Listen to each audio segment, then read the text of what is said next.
Okay, hi everybody. Phew, got here on time. That's what I like. Hi Barbara, hi Terry. Yeah, busy right up to the last minute. Thanks for coming, you guys. Hi Sharon. I'm just gonna watercolor today. I have not been that motivated, you guys. I don't know what's wrong with me. I think one, dreading the holiday weekend, knowing that I was just gonna be inundated with city weirdos, and yeah, maybe I'll get back to normal now. Hi Bossy Butt. But the weekend's over and most of the city people are gone, so I can get back to normal. It'll be quiet around here.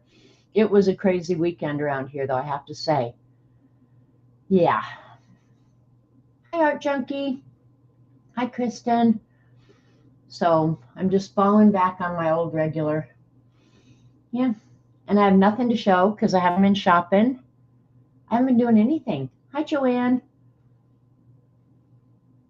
And honestly, I didn't work on the chicken conspiracy. Well, I can't say I didn't work on the chicken conspiracy.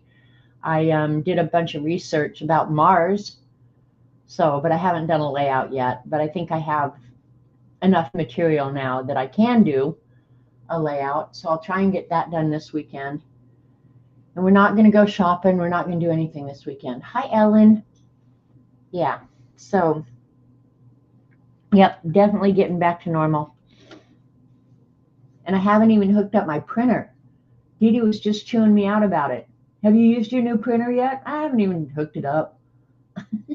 Golly. I don't know what to tell you. So, but anyway, if you were in the States, hi, Kat. I hope you had a nice weekend. These people around here literally blew fireworks on the 4th of July. It was all night long. And so I'm not sleeping. I'm grumpy. Yeah, glad you weren't around me. But I'm glad everybody had fun and I'm glad they got home, they got home safely. Yeah, the Mars conspiracy, I don't know. It's so funny. I've heard and read so much about it through the years. Hi, Jolu.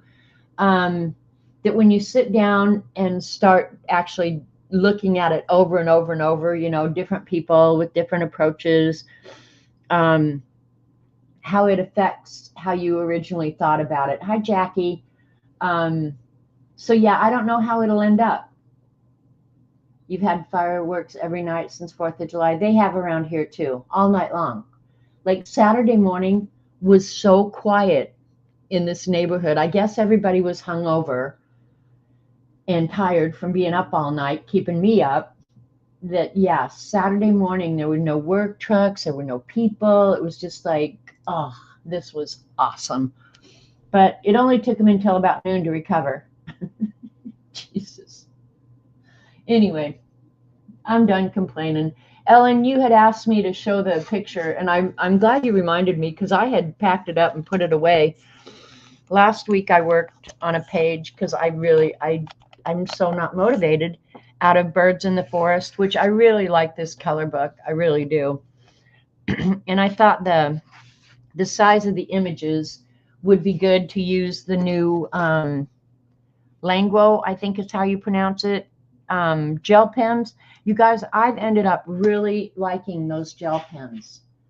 Um, I could still play with them and experiment with them a lot more. But this is how it turned out. I did the background in colored pencil. But then most of it, the only other thing I did was, I did these red roses in alcohol marker because I didn't like the red in the gel pens. They don't have a real good vibrant red. So yeah, I went ahead and did that. um, and I did stick on the stickers of what they would each be saying, but I think to make it more obvious, I'm going to do paint white underneath it and then write their comments on there. But I did end up liking the page. I like the colors. I like it so colorful. Hi, Linda. Give Tim a hug. Um, and this one says, nope, not today. Now, one thing about those gel pens, and I said this last week when I was working on it, if they're full strength, they obliterate your line art. So keep that in mind. But yeah, I like him. This one says, pretending I'm a pleasant person is exhausting. He's a Bronco bird, blue and orange colors. Like a good neighbor, stay over there. Are you still talking? And I'm fine. Everything's fine. So, but I have to say, I do like him. And if you were working in a hi CB, hi Dorothy, if for someone who doesn't color, I can color. Anybody can color, but it's just not something that I find enjoyable. Hi Belinda. Hi Miriam. Miriam, I told you this morning, I had to go looking for him.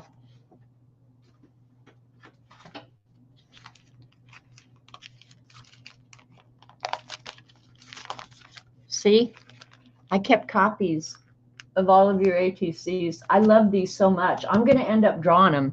And that's why I brought them out here, because I thought, where did I put those? And I kept them with the other ATCs. But I'm going to end up drawing these. Like this one, can you imagine what that ant is saying? Or this one, or this one, or this one, or all of them. They're so good. So, and when Denise was saying she wanted one of the ant ones, I made myself a note to go find the copies of the ants so I could give it to Denise. And then she ended up having one, so I didn't have to make a copy. But then I got thinking, where did I put those ants? In the first place I looked was with the other ATCs. So, yep. So I'm going to end up drawing them. They're going to be all over my beast this month. And I did a fun thing on my beast. I'm just everywhere today, aren't I? I think it was Joanne asked me if I'd done anything in my journal. Well, I have about 3 or 4 journals that I'm working in at any given time. But the one, yeah, copies of copies. The one thing that I'm fairly consistent about is every day I do something in my beast. And this is more like a bullet journal, planner, whatever. It's where I write down things I want to remember. But I don't have that much because I pretty much sit around here and fart off all day. So it turns out to be a place where I test product or draw something. Look, Terry, I got out the encyclopedia and drew 2 little faces. Because last week I thought, well, it's still out. I thought I might draw. But look at what I did for July. I'll show you one of the pages that aren't finished. Stars and little stripes. I don't normally do that. I usually just do one color, but I got real inventive this month. And yeah, so the beast is a place where I just put stuff, and I use that monkey for everything. That may be my favorite monkey in the whole world. And Joanne sent me that. You used yours today? Yeah, I have mine out. I'm gonna use it more. I really am. And then this was 4th of July. And this was fun because I was just playing with inks on the washi paper and then cut out the stars. So, yeah, I think the washi paper is one of my best finds ever, too. I use that like crazy. So, yeah. So this was the finished page from last week. I did not post it. I don't know why. I just didn't. Sometimes you do, sometimes you don't. I just didn't really think about it. Yeah, the monkey is me. Joanne sent me one of them, and I made some copies. So he appears everywhere. He's all over in the Conspiracy Journal. Do you guys want to see the Conspiracy Journal before I start watercoloring? I haven't done any more, but for those of you who maybe haven't been around, I'll flip it real quick for you. And if you've been around Dee Dee or us at all, you know that we talk about chicken conspiracies. Dee Dee and I are conspiracy theorists. And that's another Joanne monkey. So I just did a whole list of conspiracies, and I'm looking into them one by one. And I thought I'd get one done a week, but it turns out that I haven't. And I'm not going to read it all for you, but the moon landing, You guys, the conclusion on this was that 5 to 6% of Americans believe it was fake and 61% strongly believe in it. The older I get, the more I'm thinking we maybe didn't land on the moon. You just got a crown? Anyway, and I wrote that I must fall into the 34% that either won't commit or thinks, how the hell would I know?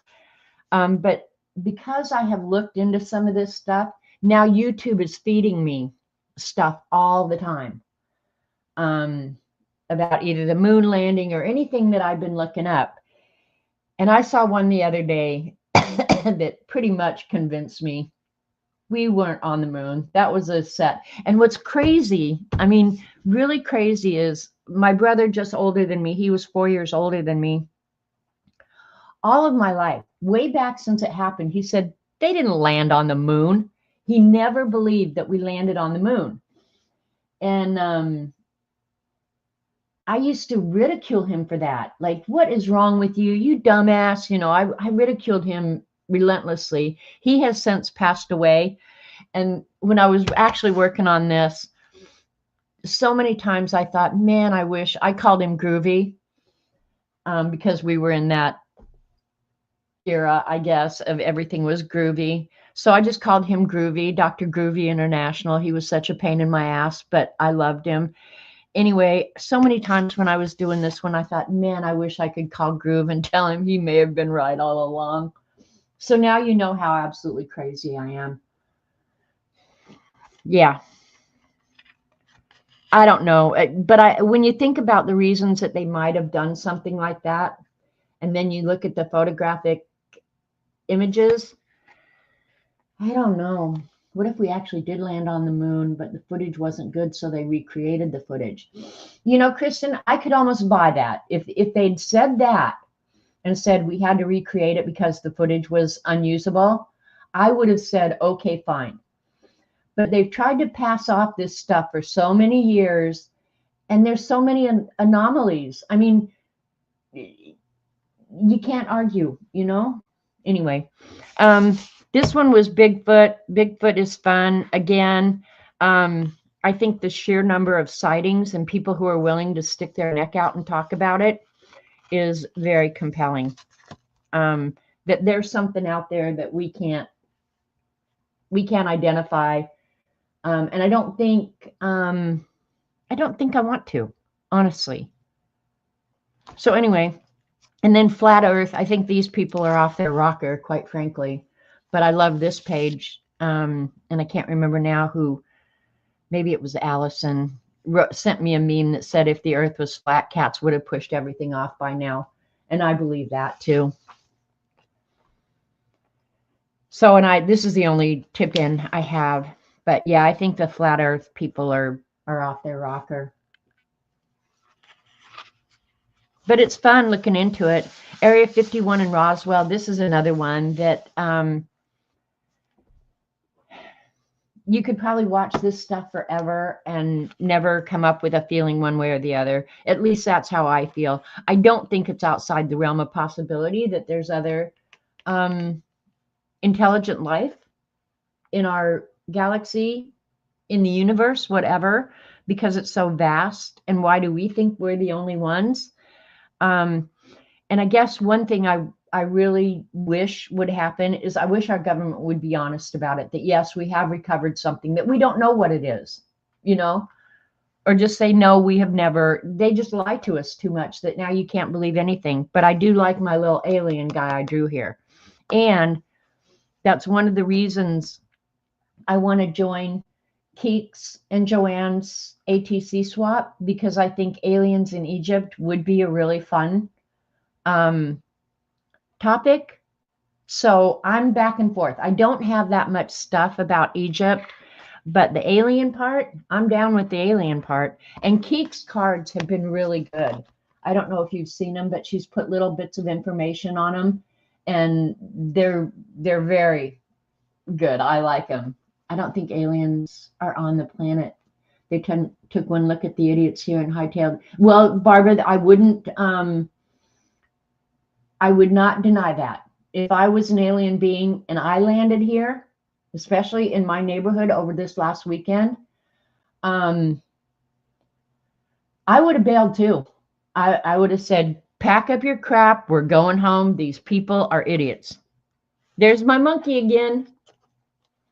So, yeah, I don't know. And then the Antarctica one also makes you really start thinking something's crazy going on here. This is mysterious deaths. And of course, I just got a video this morning about Marilyn Monroe again. I don't think celebrity deaths are all that worthy of conspiracy necessarily. Like Elvis still being alive and stuff like that. I just don't think you can stay hidden for that long. I saw it, Joanne. I think I liked it or commented. I did see your cards. I love them all. So, yeah, I just don't think. And this one's missing his butt over here. This guy, little guy, missing his butt. So, anyway, I saw something yesterday that said that Elvis Presley and Michael Jackson supposedly both faked their own deaths and that they were planning a comeback either for this year or next year, and that they were going to have a comeback tour. If you've spent all these years keeping yourself hidden, you're not going to come back for a tour. Are you crazy? You're enjoying your anonymity or however you pronounce that. Antarctica, if you've never looked into Antarctica, this is one conspiracy that I think you should look into.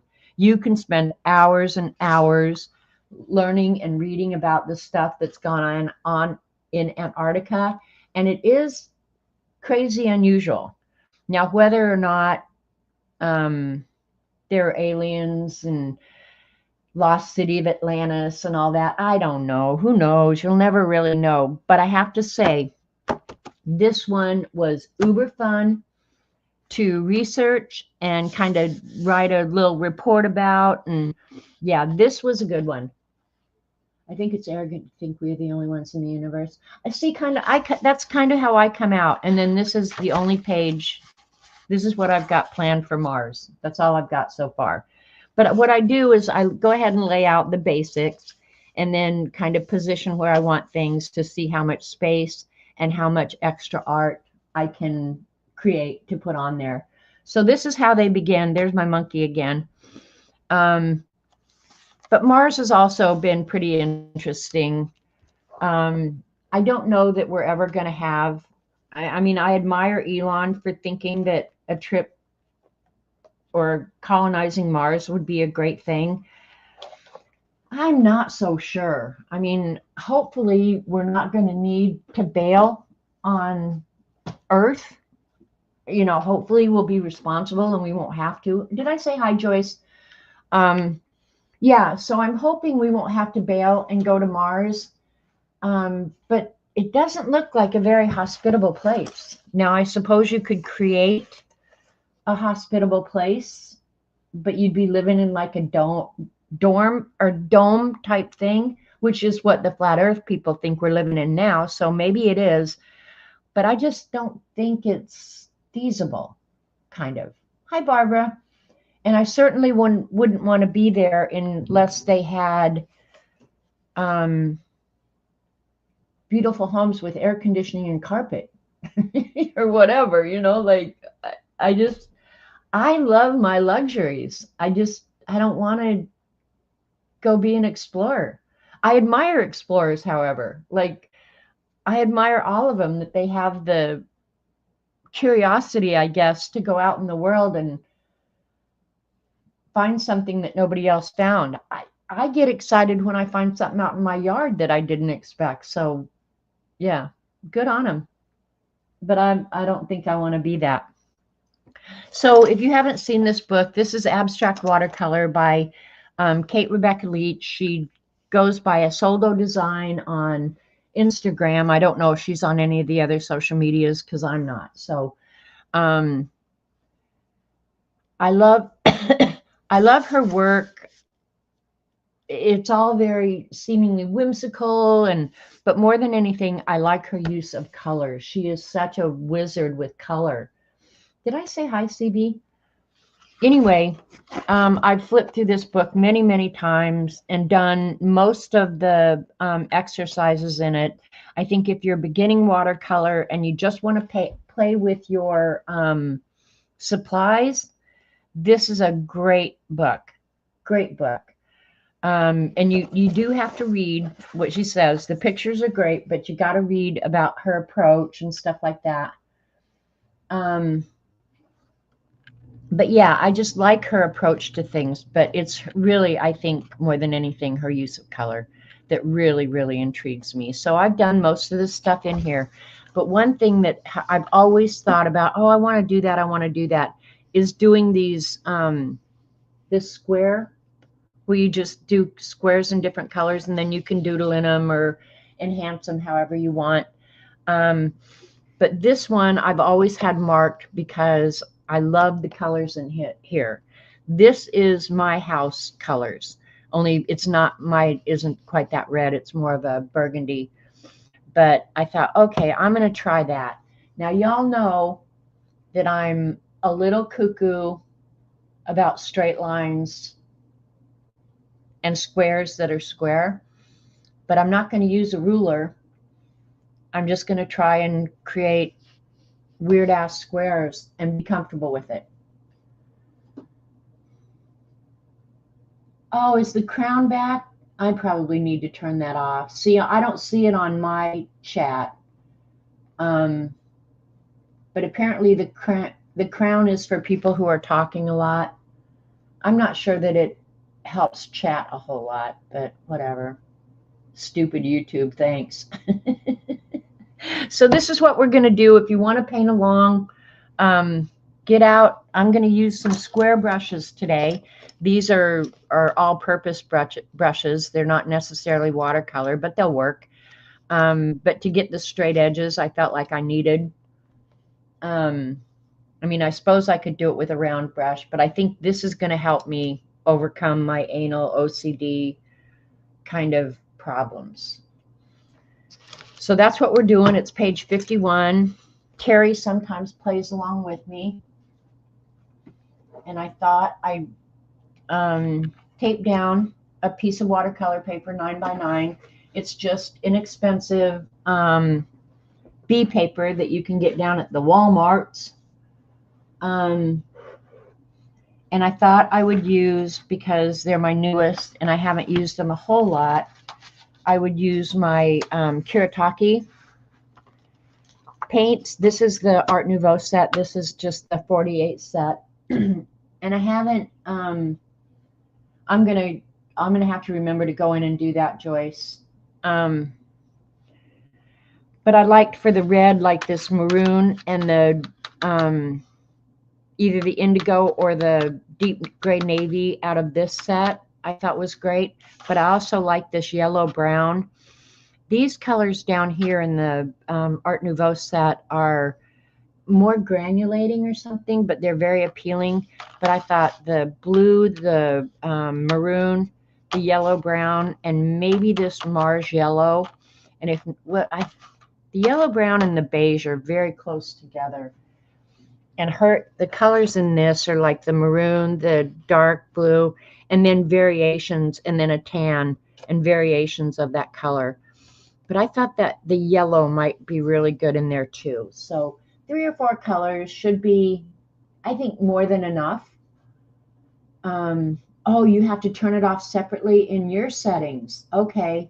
Thanks, Barbara. Okay, you'll find leader. Okay, read Barbara's explanation. You can go in and turn it off if the crown bothers you. I thought maybe I could turn it off for my entire chat, but they're saying no, I can't. So that's kind of what I'm going to do. So I did get my stuff out, but I did not prepare the paints. So let's do that first. I will get a round brush out though, because getting paint out of, well, out of the big pans, it wouldn't be that big a deal. But getting the paint out of the little pans could be a little bit annoying.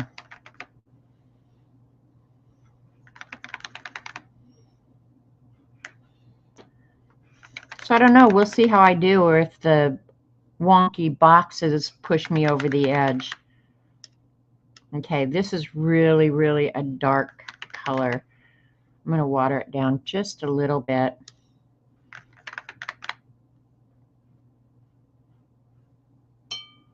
Oops, I just got dark blue and all the other colors.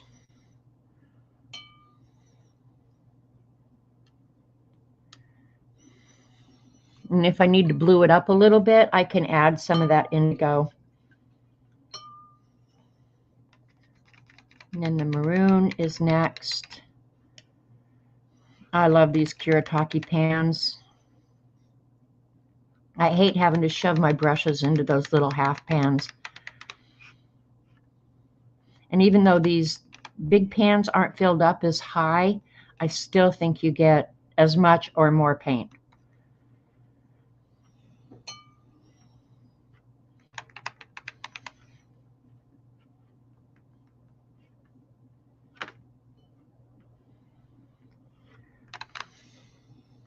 So I hope you all had a good 4th of July. I really just laid low because of all the people down here. You can't go anywhere. You can't do anything. They're all noisy. They're in your face. Ugh. All right, I should have done a little test here. I need to cut some watercolor paper just for testing. Yeah, I like that one. Nice and rich.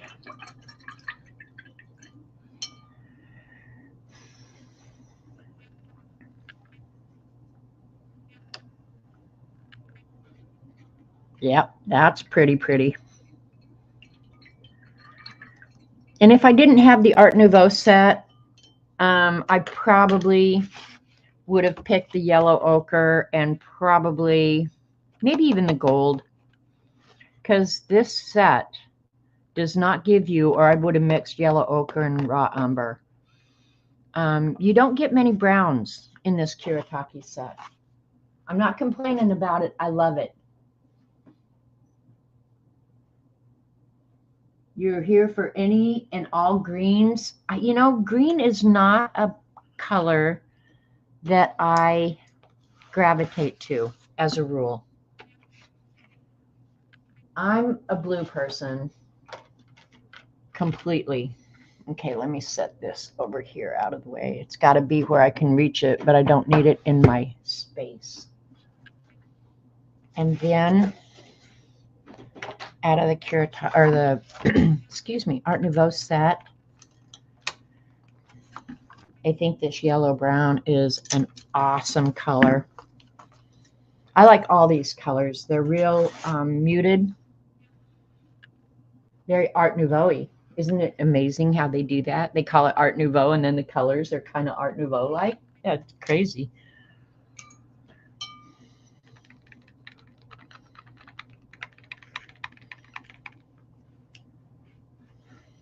And I can't believe it took me so long to buy these Kuretake paints.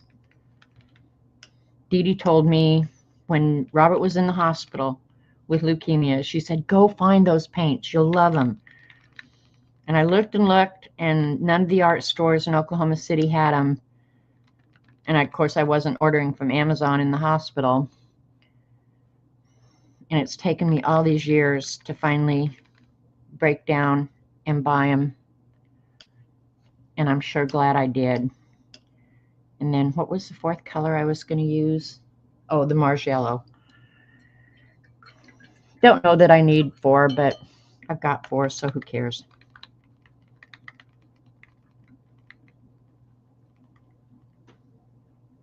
You hit bottom of pan in the Mars Yellow. Yeah, I love this Mars Yellow color. I like them all. The blues I'll hit bottom on the blues first, I promise you. that, what do they call it? That dark blue that I just used. I think that's one of my very favorite paints I have in any set. It's like a Payne's Gray. They don't call it Payne's Gray, but it's very Payne's Gray-like. Yeah. And I can do a mixture of any of these colors as well. And I will mix some of them, I'm sure, because that's how I like to roll. All right, where's my little card that I got out to test the colors? Look at how that color, oh, it's so pretty. And the nice thing about Kuretake, and I haven't looked into it, but I've heard that you can order any of the pans separately as well. Okay, you think that's a good color palette? That's what we're going to go with. Blue and yellow mixes. Hi, Granule. Whatever it is, I like it. That's our palette for today. One thing about Kuretake is it's so pigmented that your clean water gets dirty really fast. So if you're going to paint with Kuretake, either get a lot of water, a large water bin, or have multiple waters available, because the water does get dirty really, really fast. Okay, you guys, this is going to be unnerving for me, but we're going to do it. And I got out some different brushes, a big one for the big squares, smaller for the smaller squares. And then I got out this funky brush just so I can, yeah, mess in some of the boxes maybe. Use 2 water jars. Yeah, one for dirty and one for clean, because your water does get far dirtier than most watercolors. Like I can use my Daniel Smith and M. Graham's, and I don't need 2 waters. All right, let's start with a big square first. Just anywhere on the page, I think, to get me started, and then we'll start working from there. I have 0 plan going in, so if this turns out like garbage, you'll know why. Here we go.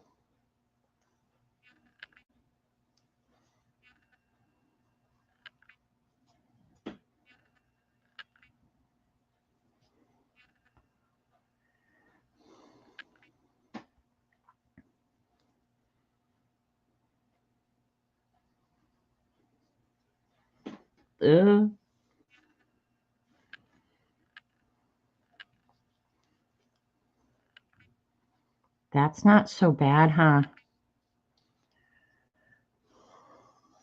All right, I'll use that round brush because I think I'm gonna mess with the paint too, even though I'm going to be doing wet on dry. Oops, just spilled water.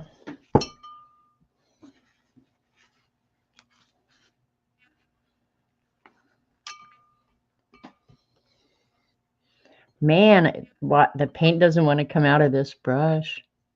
Oh well, I guess it's going to get mixed. I know, CB, I'm not using a ruler, and it's not all that comfortable for me. So if you can, you should feel sorry for me a little bit. Okay, please. I probably should have gotten out 4 brushes so I didn't have to wipe them out so often. Oh, I didn't want that to touch, but it did, so oh well. I'm not going to go back and make corrections either, so whatever happens is just what happens, and I'm just going to have to deal with it, okay? Okay. But I'm going to do my best to keep it square-like, you know?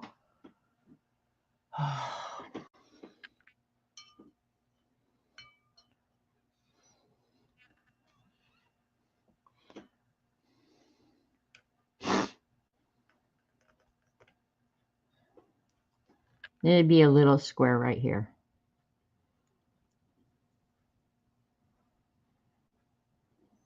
I got a call yesterday that my neighbor sold her house, which totally bums me out. I really like my neighbor, but what are you going to do? I'm really trying not to think too hard. Go easy on me. Thanks, CB.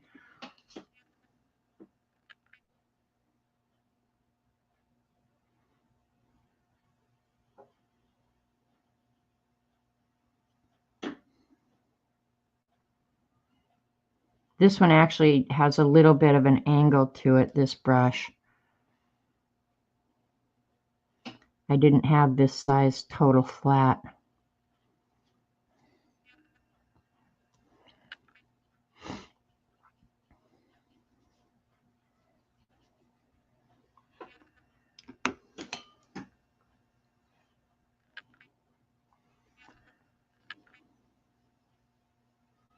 I'm going to try and get some water lines in some of these.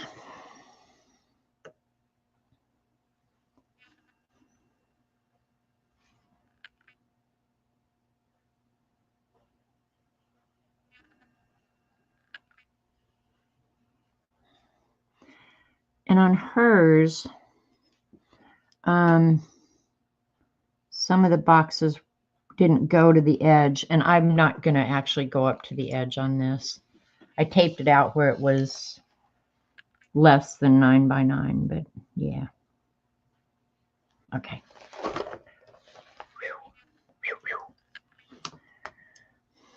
All right. On this one, well, I'll do it on the next one.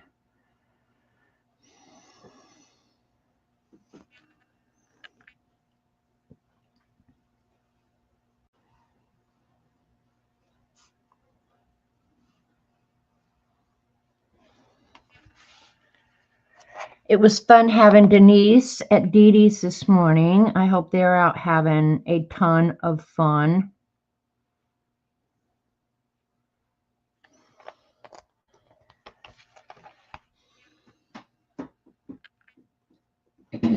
Hi to anybody I missed coming in.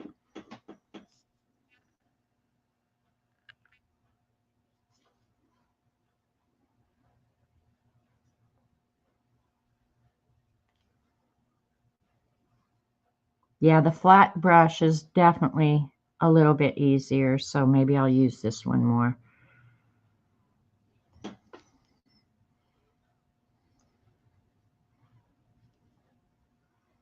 It's hard to get a good square.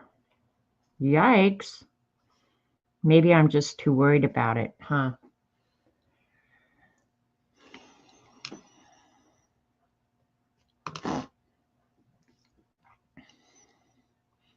All right. I think I'm going to go in with just water and let's see what this brush does. I got a whole set. My daughter-in-law got me a whole set of these special effects brushes, and I haven't used them that much because I don't know exactly how they're going to behave. So I thought I need to start using them more, whether picking up paint, putting down paint, I don't know, whatever.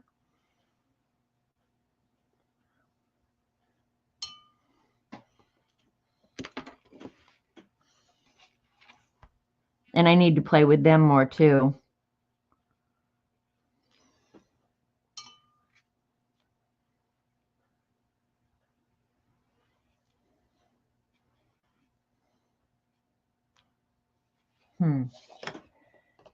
That's fun. Look at how wonky that is. It's so wonky. Need some red.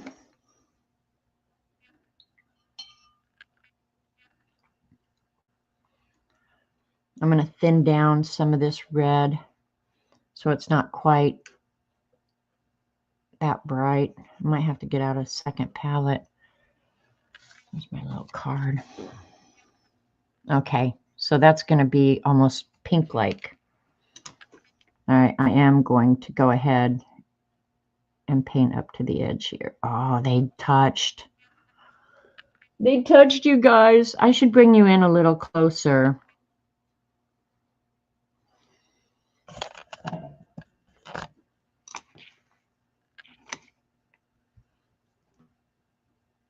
I didn't necessarily want them to touch. Now they've touched.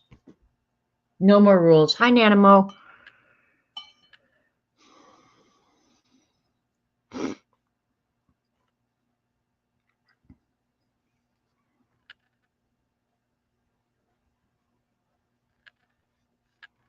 And this one, I didn't clean out my brush, so it's got a little bit of that pinkish red left in it, which is good.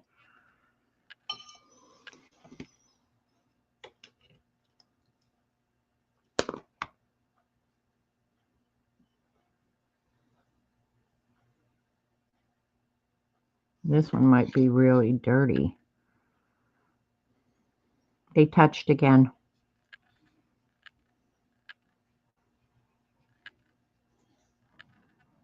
Who knows? Maybe where they touch, I'll get some really good effects. Never know.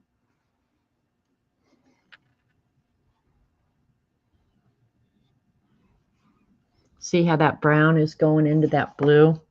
I don't hate that.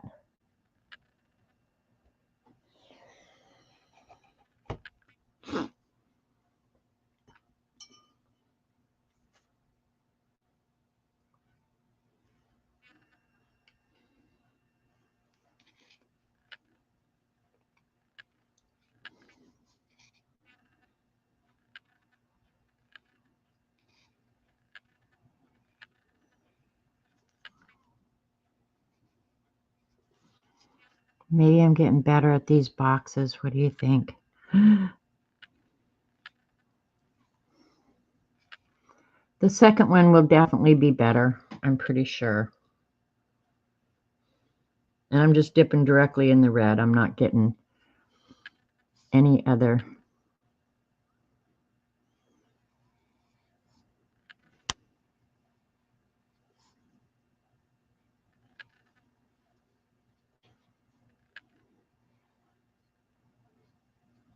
Yeah, I'm getting better at the boxes. I can tell already. I think I was just nervous. The brown is pushy, isn't it? But I actually do like that. I mean, but I really did want to try and keep some space between them, but oh well. Didn't happen, so. And I'm going to go directly in the brown this time too.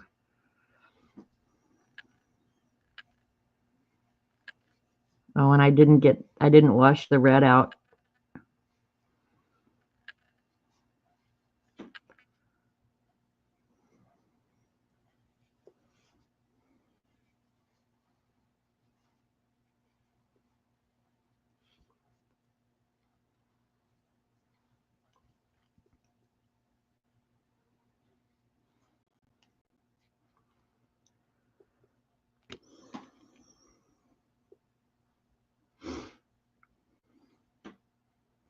Just adding water in here so it'll push the paint out, hopefully.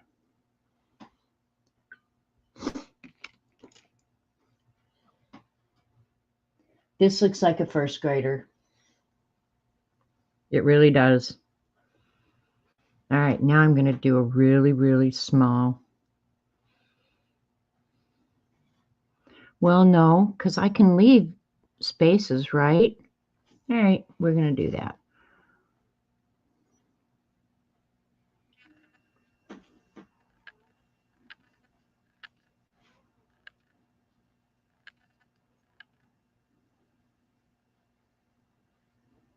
Look at that. That was a pretty good box. Yeah, I think a second one of these will definitely come out better.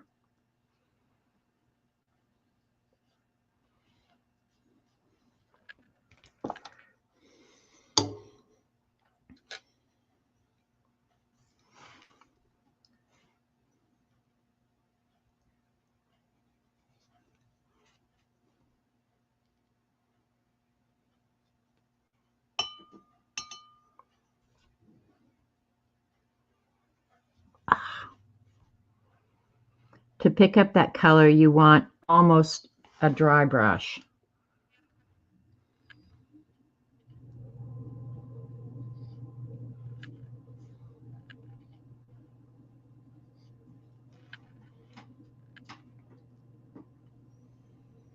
This long blue one, yeah, I love to add water, especially if I'm going to go back in and draw in these. By adding the water and getting the hard water marks, I think they call them blossoms or blooms. It gives you some interesting spaces to draw in, and so yeah, I really like those too.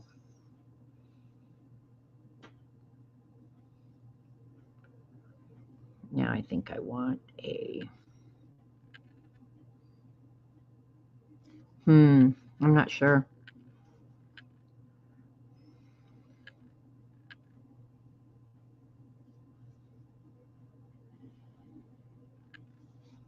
And sometimes I'm lining these edges up on purpose.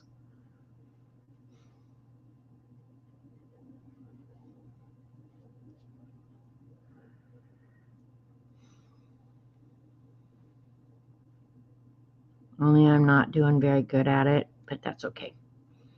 We're not going to worry about it. This is the learning thing. So now if I decide I love this, you guys are going to have to watch me do it 5,000 times.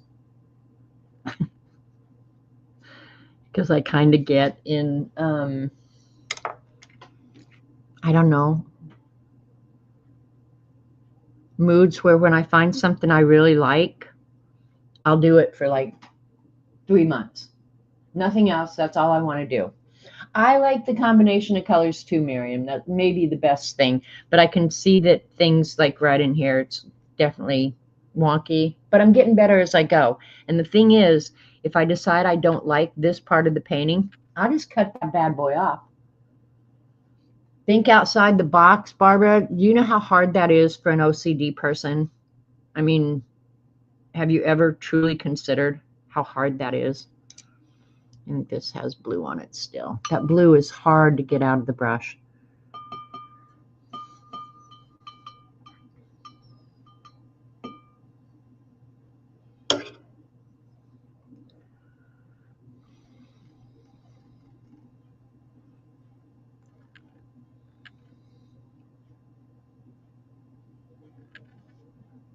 I can still see it, and I rinse that a lot.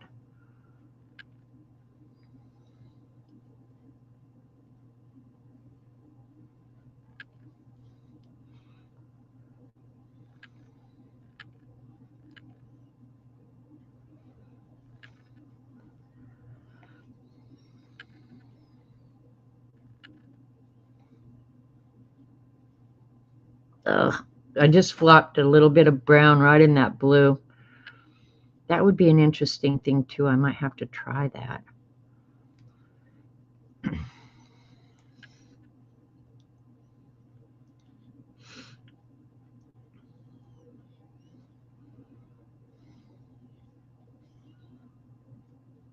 All right, let me get my little round brush out here. Pick up some of this paint.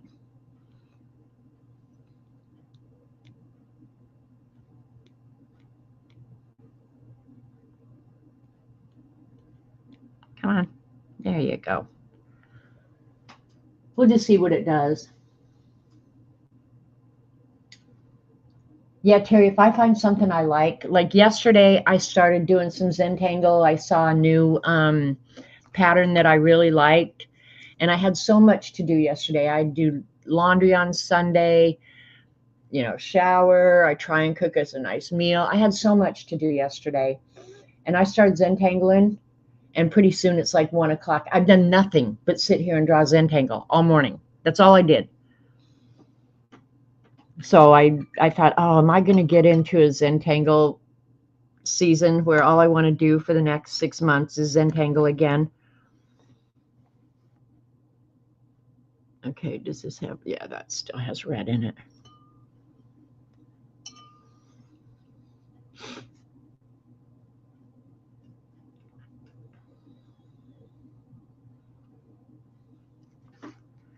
Partly, I think the reason I do that is because I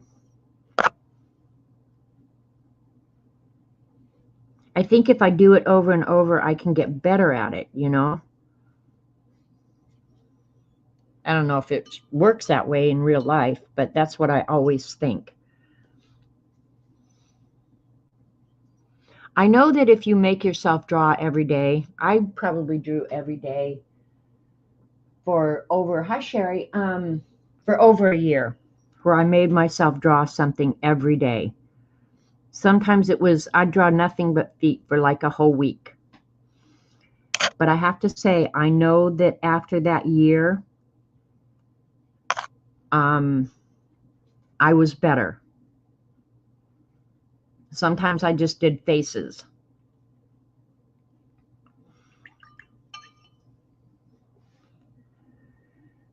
All right, I'm going to try with the round brush, I think.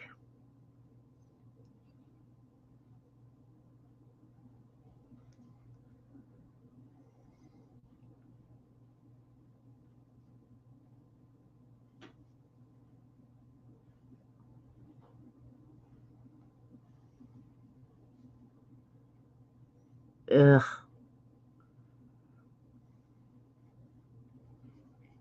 That's not horrible if you don't have a flat brush. I think the flat brushes are actually a little bit easier. But that's not horrible. Getting the corners is kind of a pain, but not horrible. Now I have that big white space in there, but I'm going to leave it. Okay, Ellen says, anything you practice 10 minutes a day. And when I got out the encyclopedia of drawing, that's what I told myself, is I'm going to start drawing at least for some portion of every day and make myself just do it. But I didn't keep that up. I think aggravation happened. In my world, that would not be unusual. Now I'm aggravated. I'm done.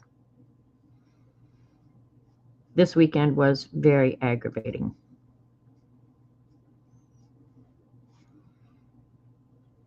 I try not to be aggravated at these people, but honestly, I just think they're stupid.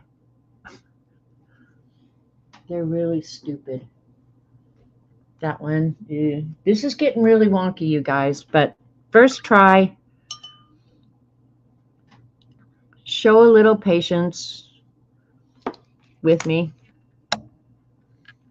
I knew it was going to be wonky, and I told myself when I was thinking about it, I thought, well, maybe I'll draw myself some lines. And I thought, no, that's cheating. You can't cheat. So I'm doing this, and I'm trying my best not to cheat. Not that I have a problem cheating, and I don't think there's any cheating in art. If you can try a technique or do a technique and get better at it, I don't think there's cheating. But I didn't let myself draw any guidelines.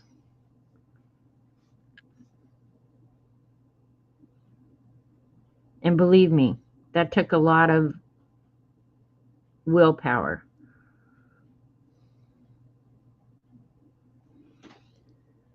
Know what I mean? Jelly bean. All right, now I'm using the big brush again. What color's on it? Oh, the yellow.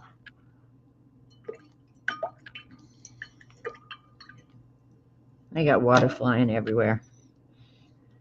All right, what did I decide? That I would do the red again.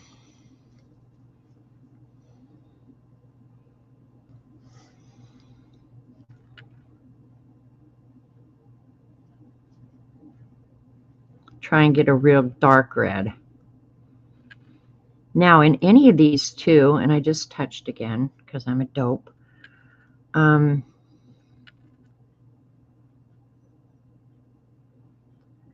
could add any of the other colors. I don't think that would be cheating.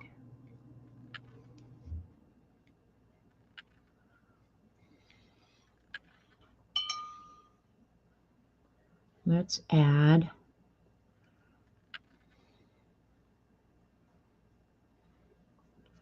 a little bit of the dark blue in with the red.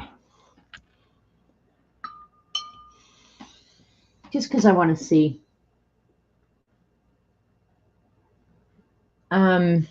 We'll have fireworks going out here probably the rest of the summer.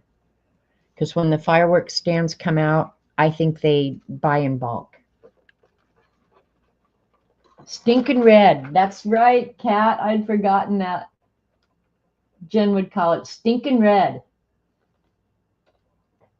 Thanks, Barbara.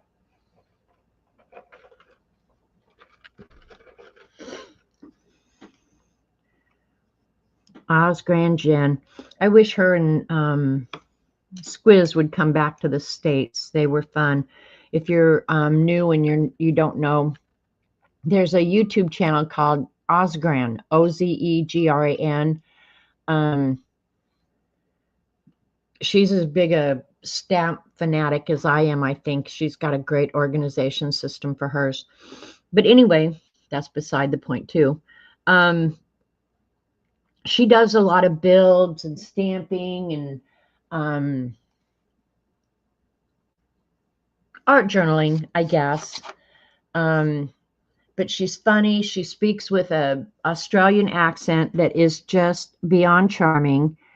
And her husband Squiz and her came to the United States, in about 2016, CB? Was it 2016? 2016, 2017. But they rented a car, flew into California and saw one of their relatives, and then rented a car and went all over the United States and came and saw many of us, fibs, across the country. And she came here and stayed with me. There's a video of Jen and I streaming together.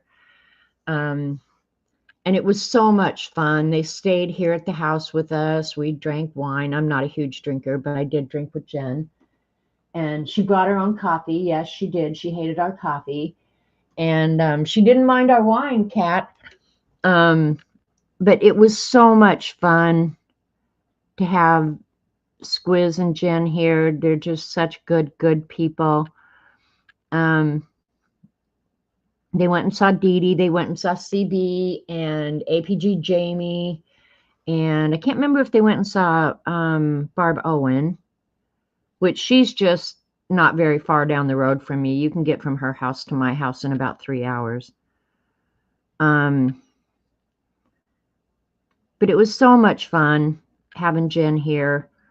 And then a couple years later, Squiz speaks his own language. Squid, I love Squiz. But then a couple years later, was it 2018? I think it was 2018. CB, Xandra, and I jumped on a plane and went and stayed with Jen. And then she hosted us and took us all over Australia. Well, all over Australia. Australia is like the United States. It's a huge continent.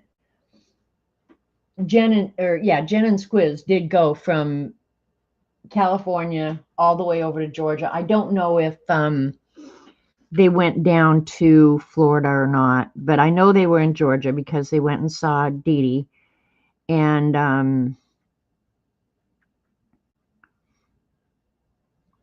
then we went and saw them, and Jen took us we went to Melbourne, Sydney, where Jen lived. Where else did we go, CB? I'm just having a brain fart right now, not thinking. And in Melbourne, we walked ungodly amounts of steps in one day and went and saw all the street art. I should get that journal out and show you guys, but it was so much fun. Once in a lifetime thing. I will never go to Australia again as much as I would want to. And I don't know that Jen and Squiz will ever come back here either. But I know it was just so unbelievably fun. And I wish we could do it again. I really do. I don't see it in my future, my nearby future. We tried to kill CB probably more than once. But I have to say, CB and Xander were a couple of troopers, man. They busted their butt and kept up. We went on they have like a dinner train. We went and did the dinner train and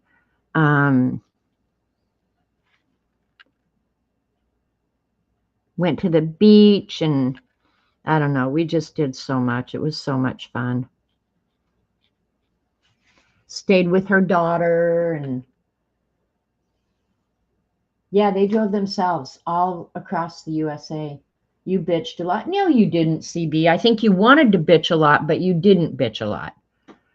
Because after about an hour of that, I would have probably had to sock you in the face.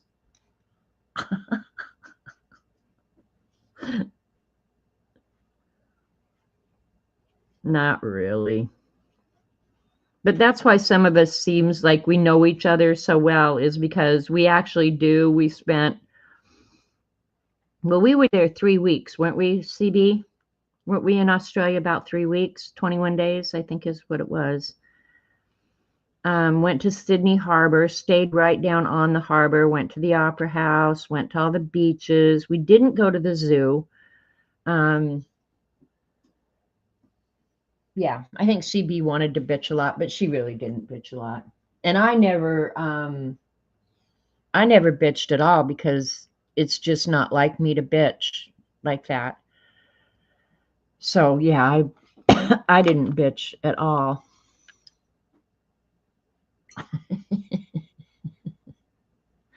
But when you spend 24/7 with people, you get to know them pretty darn good. And we did do a lot of shopping.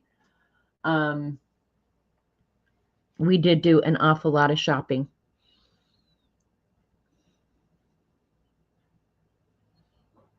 In Australia, surprisingly, I mean, if you went to cities here in the US, only a very few cities would you find art communities, and art stores and stuff like that. I think they're all over Australia. Didn't you feel like that, CB? Like there was great art stores and galleries and different things. I don't remember what city we were in. I think it was Sydney. Yeah, it was Sydney. Xander bought the black wall watercolor paper there. And you had to walk, and it was where the original penal colonies were. And they had the coolest little art store there. And we walked to that. We didn't take a taxi or anything. We did take taxis here and there.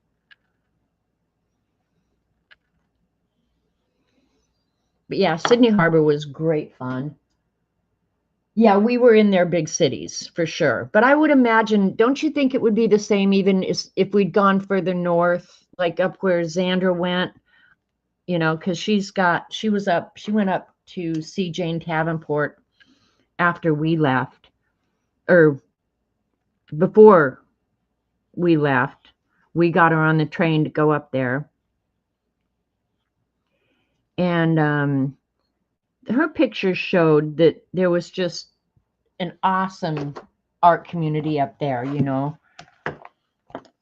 That would have been fun. But Xander stayed, I can't even imagine how much longer than we did. But it was way fun, I have to say. Yeah, Z went to the Gold Coast. But even that art store down where Jen lived, CB, that was a cool little art store. I bought stuff in there. I bought stuff everywhere we went. Let's just be honest.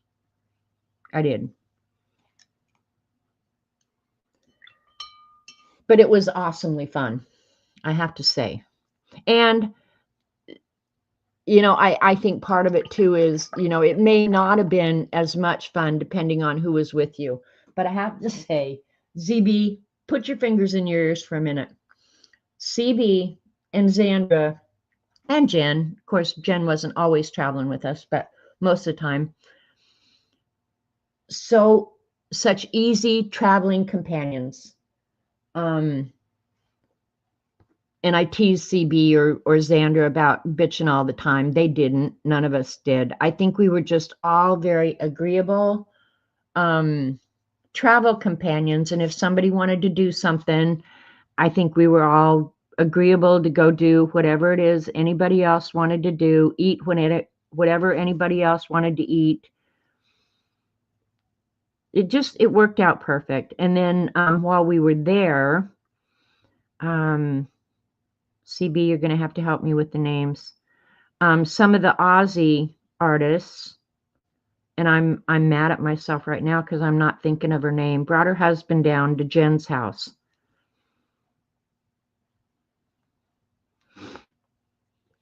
I could look it up in my book, but we met a couple of different artists that we knew from YouTube. One of them met us in Melbourne, and one of them met us down where Jen lived. Jen doesn't live down there anymore. She moved. But Jen had such an awesome family. Kids, grandkids. And of course, they were excited we were there, and we were excited to be there. I always remember Amelia because I drew her picture. And she just had a birthday. Did you see that, CB? Don't ask my brain. Her husband's name was Bill. I just can't. Carrie was her name. I'm embarrassed that I couldn't remember that. And if you think I was OCD, or if you think I am OCD, which I kind of am a little bit about certain things, Carrie was really OCD. I mean, I could have made fun of her.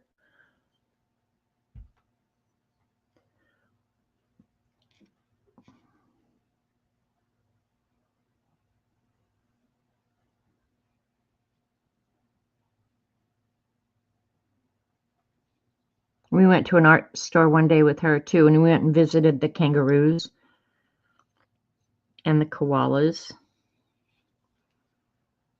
You didn't get to hold the koalas. I mean, you could see them up close, obviously, in their cages, but you couldn't touch the koalas. And then we got to, the kangaroos were just running around free, So, yeah, we met all three of her daughters. Well, okay, that was a Freudian slip or something, CB, because one of her daughters has passed. So, yeah, we did get to meet all three of her daughters, and we stayed with one of them up in Melbourne. Now I want a little square there, but this brush is going to be too big. So let's see if we can do it with this one.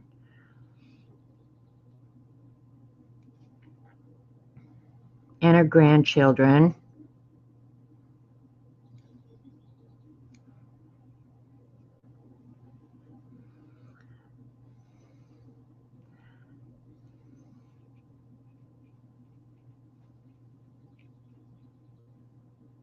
But in Australia, I felt very much at home. I didn't feel like I was in some strange foreign land.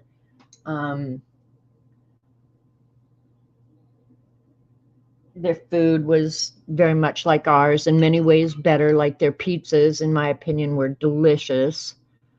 So if you couldn't find anything else to eat, you could always eat a pizza.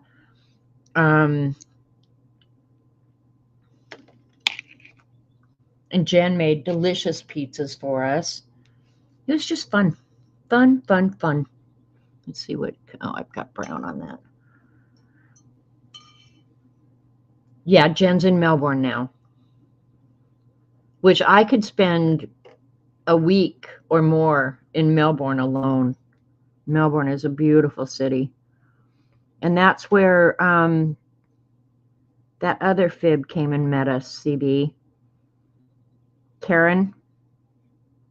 And actually, I came across her again not very long ago. Maybe you called me on the phone and said, go look at this YouTube channel and see if it's her. Karen was her name. And it was. She's a big color book girl.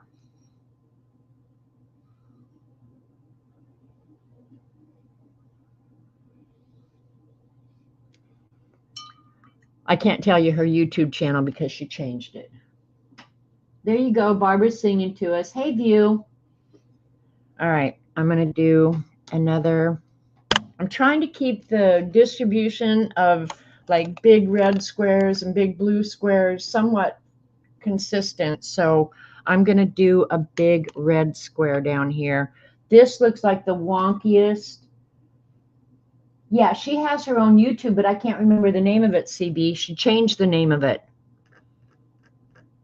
I went and saw one night when she was coloring. And of course, she colors late at night for us because our days and nights are so different. Like 15 hours difference. So, oh, look, I still had blue in my paintbrush. That's okay. I like it. I want to make this one kind of a big square.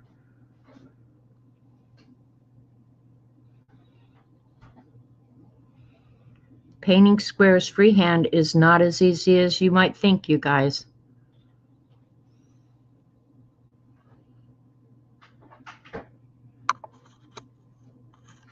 Did I just poke you guys in the eye with my paintbrush? It wasn't on purpose. Now it just looks dirty. See if you can find it. Yeah. So it was fun to meet her. It was just a good trip.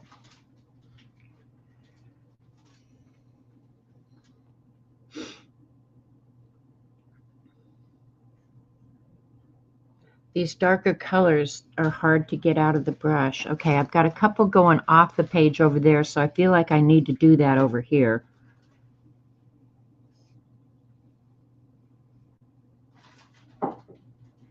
I'm going to touch again. I'm going to try not to.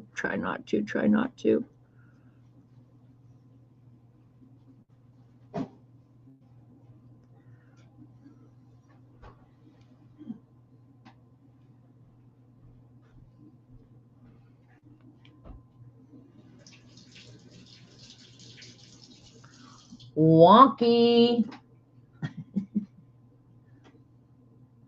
Stop messing with your eyeballs.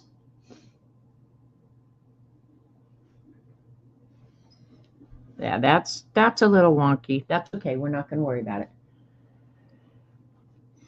And I need another fairly decent size something in here because I've got all those small ones in a cluster there. And I'll try and introduce that again maybe down here. I should have done it up there, but whatever. Just for balance, you know, trying to keep it somewhat balanced. There's a lot of things to think about all at once, you know. Oops, I just put it in the brown. I didn't want brown. Never mind.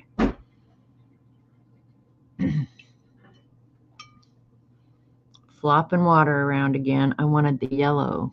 Yeah, there we go. That's better. I might have to get some more yellow out.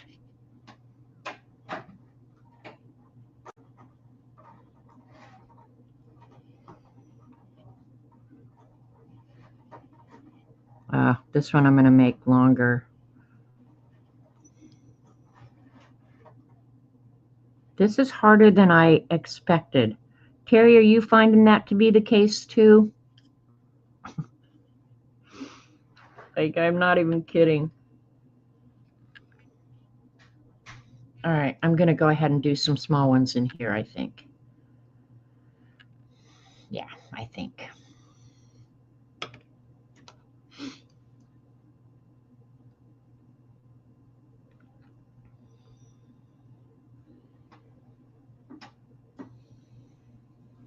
Well, I think it'll obviously look different when I get some doodling on it. But yeah, this is just a little weird, I think.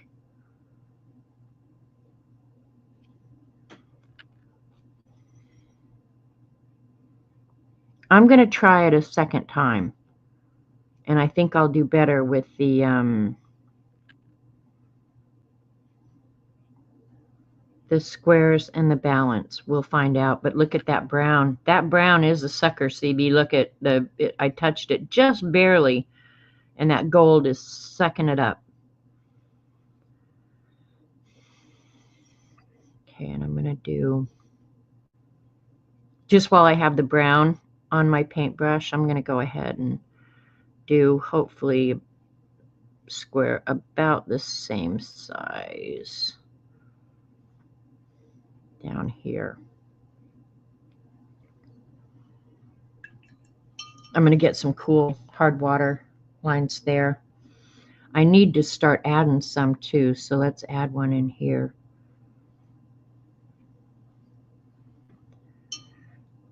I meant to do it on this one. Let's try. I don't think it's wet enough, but we're going to try anyway.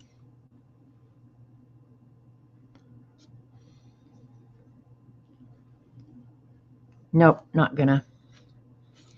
Not wet enough. Not completely dry, but it's not wet enough, so. Pushers and suckers. See, Terry's having a hard time. And I think you just have to, at some point, just say, well, it is what it is. We're going to deal with it. What else can you do? You going to cry in your spilled milk? I don't think so. So what color? I have blue on here, so let's do a blue one up here. I'm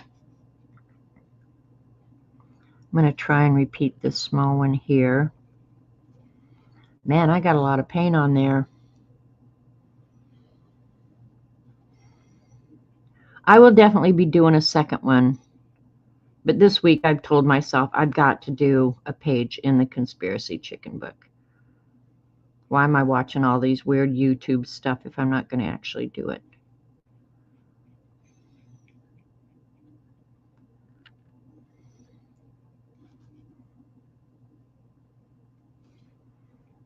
It is pretty tricky, I have to say.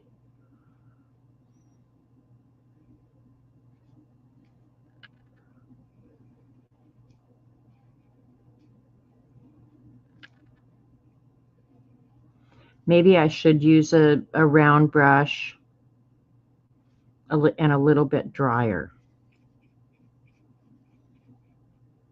Because that one seemed very easy. Either that, maybe I'm getting better. You think?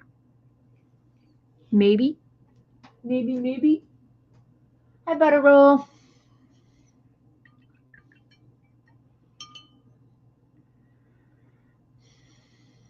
And the round brush sure is a lot easier to clean. Those flat brushes really don't want to let go of that paint.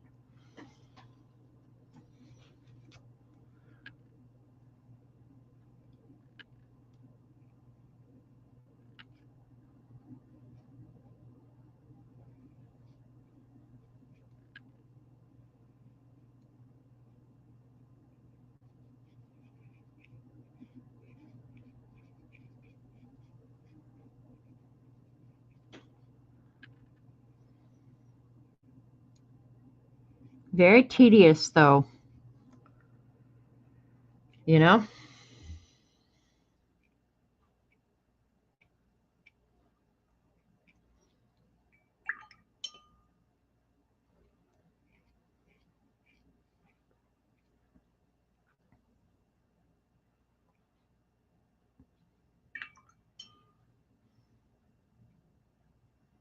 All right, I added more water. Let's see what it does.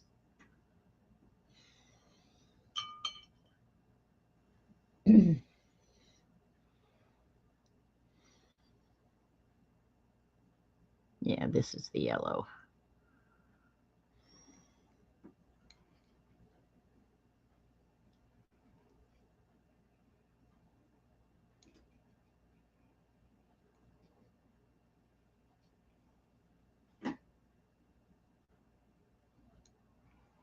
Yeah, I'm going to say the next one, I'm going to use a round, this little bit bigger. This is a number 8 round. I think I'm going to use it.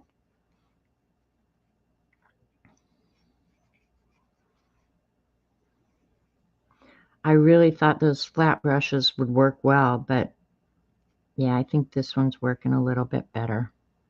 Just saying.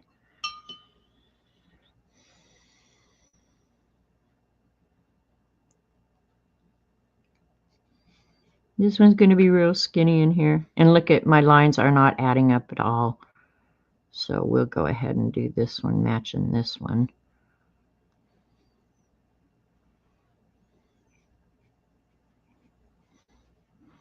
And I want to get out my, shut up and paint, would you? But I want to get out my little gold fine liner. I might have to fix that. That's just too stupid to be real. That's what you get. Yeah, I always paint with a round brush. I hardly ever paint with a flat brush or watercolor. I don't even know if they make a flat watercolor brush, to be honest. But I just thought because I wanted the edge smooth that it might be easier. But now I'm beginning to think, nah, not easier. Not easier at all.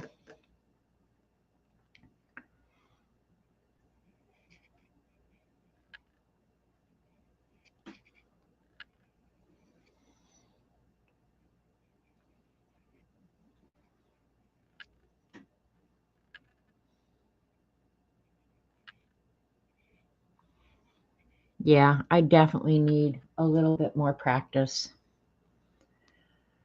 Oh, well. Since I've got yellow on the brush, I'm going to repeat a yellow down here. Come in a little bit.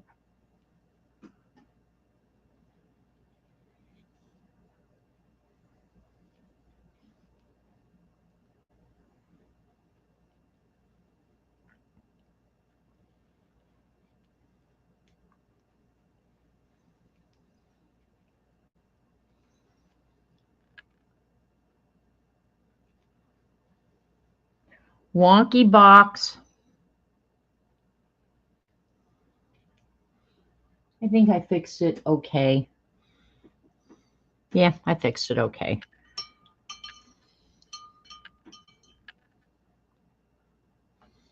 This is the real watered down red. I think I'll use it.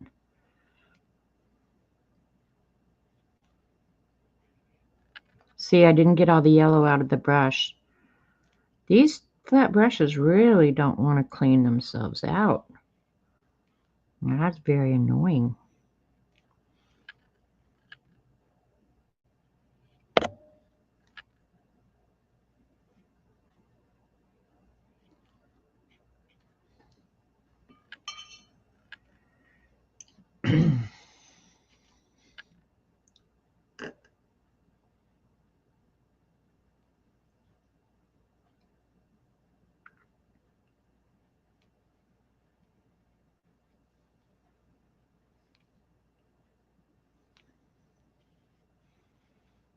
Going off the edge of the page is really easy. I want to watercolor my own stuff and be creative. A flat watercolor brush. Look at Linda. It's called a wash brush. I do have one of those actually, Linda, but it's huge. Wonky is the new straight. Thank you, Nanamo. All right, we're going to add the blue.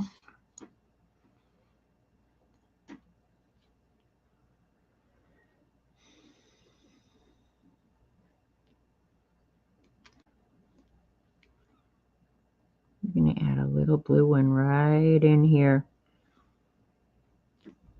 Hold your breath, hold your breath, hold your breath. That's what I feel like.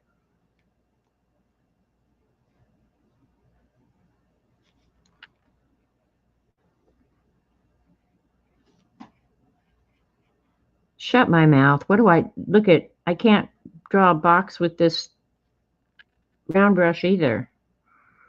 Never mind. Ignore everything I just said. Ignore it all. I know not of what I speak.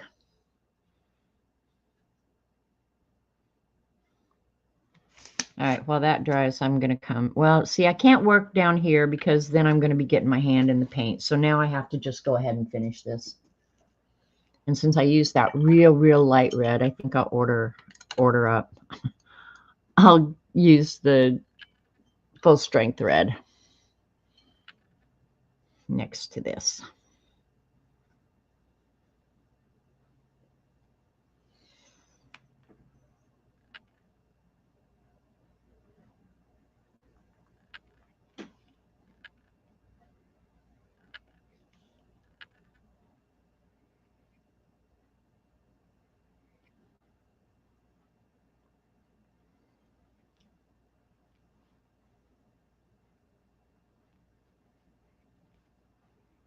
The best thing about doing a watercolor like this, where I've taped the edges, in all honesty, is when you're all done, taking the tape off.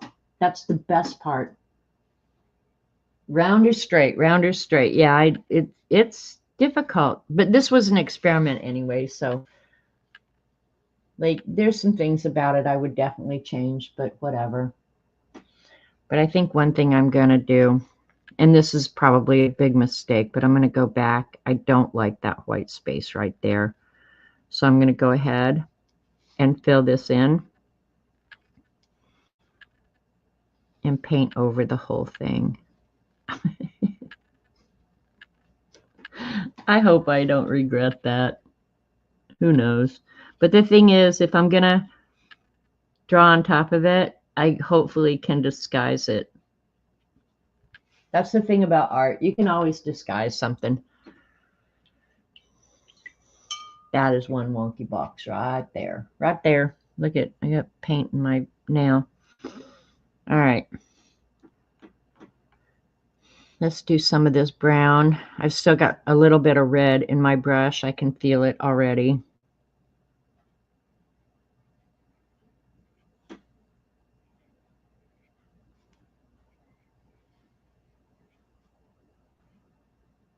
Am I needing a big one in here? I think I will make this one a little bit bigger.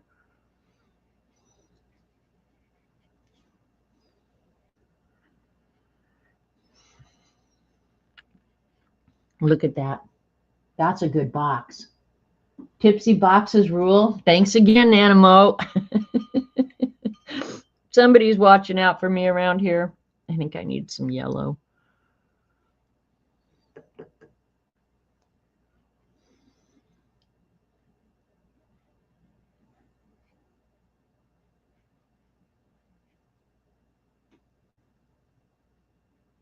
Can you guys see?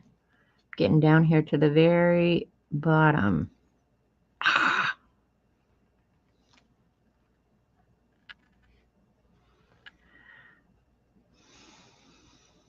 All right.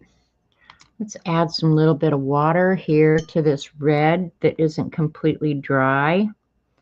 See if we can get some cool watermarks down in there.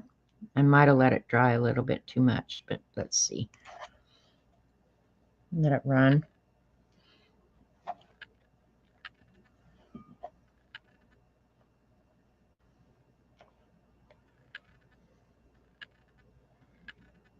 Now that's one thing about watercolor that I do like, that if you pick up your paper and move it,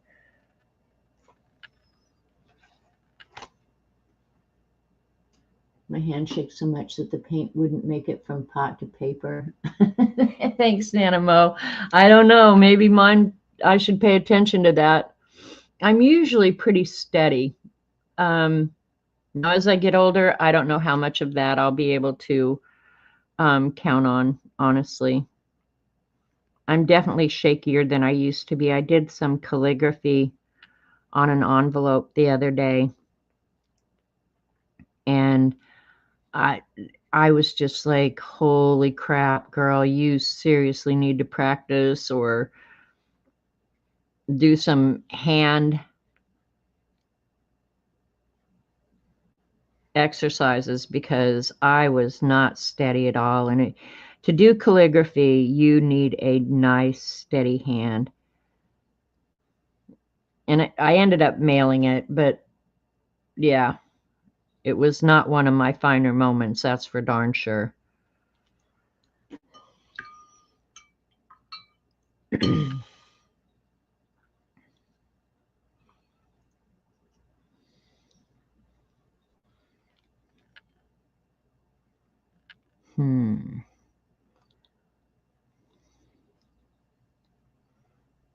I should have brought that on over, but I didn't, so what are you going to do?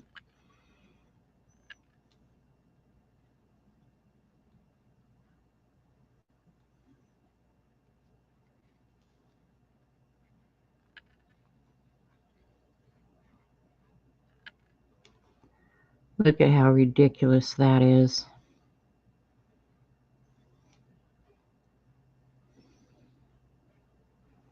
Worked so well the first time, I think I'll try it again. I don't know how well you guys can see the blue in the red there. Ah, love the muted tones. Looks like a bunch of colorful flags. Yeah, I like the special effects brush too, and I should have done that. Maybe I'll do it down in this blue one down here, because I should have done that at least one more time, maybe two, but whatever. Whatever.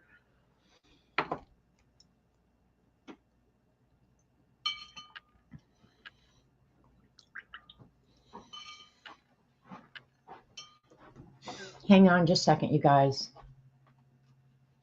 Hang on, Robert.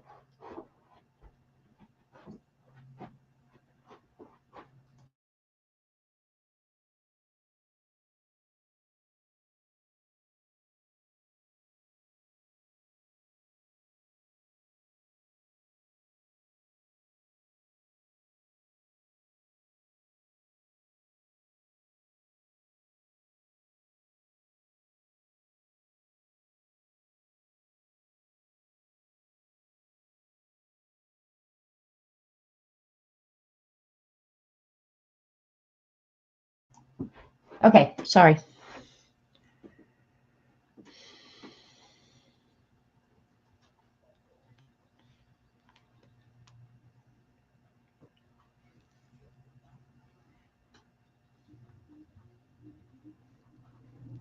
Yeah, using those edges is awesome.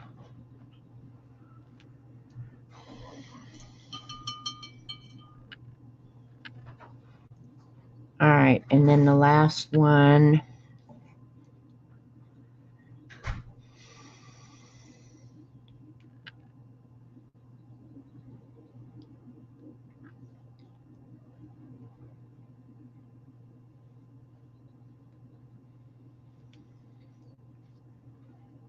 How's that for cheating? I should have left a little bit more white, I think, on some of these edges, but next time I probably will.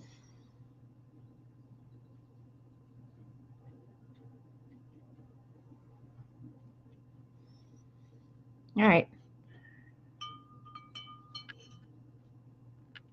And I guess now if I wanted to, I could dry it and look at it really critically and see if there's anything else. And I'll pull you guys out so you can kind of see edge to edge now. See if there's anything else that I could go and clean up. Hi, MK. Thank you. Get something to drink here. I could go back in and paint white. The problem with painting white on top of watercolor is the watercolor will move. So, hi Jetta.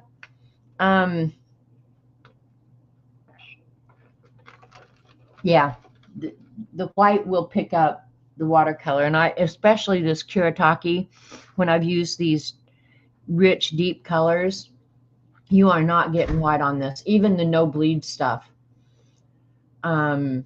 I tried to do a correction on a watercolor with the no bleed. I can't remember the name brand of it. Maybe it was Dr. P.H. Martin's. Anyway, there is a really good no bleed product out there. Yeah, no, you're not going to get a good white on top of watercolor. Just saying. I even thought about doing this on the washi paper.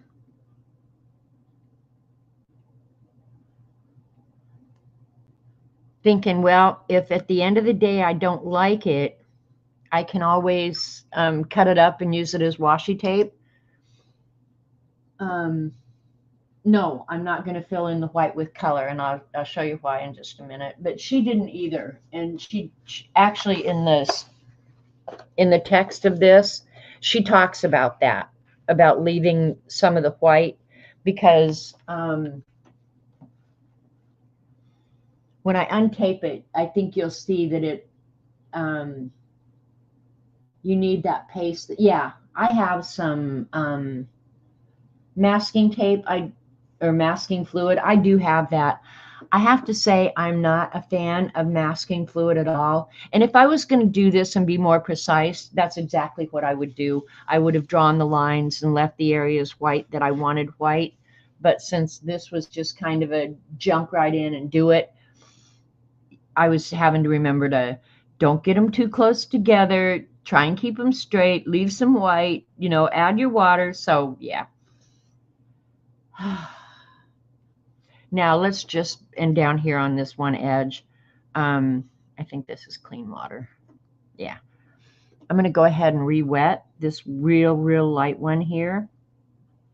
Just re-wet the whole square. And because there isn't much pigment there, it shouldn't move. Okay.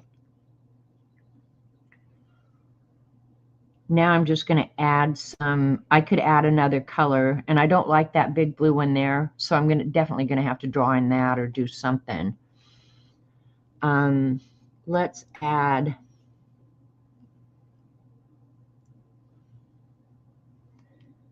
some red back to this.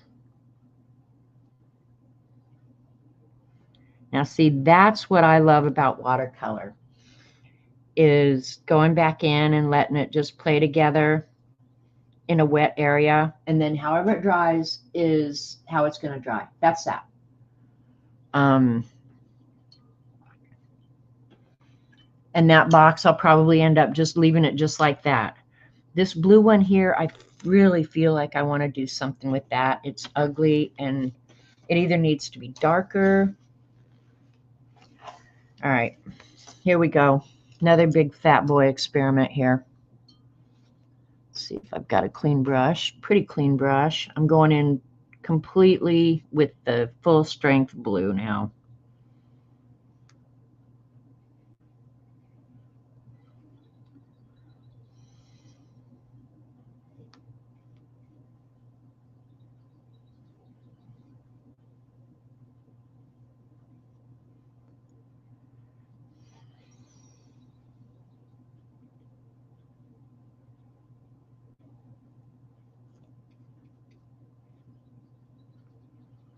And I don't know if I go back in and add water now.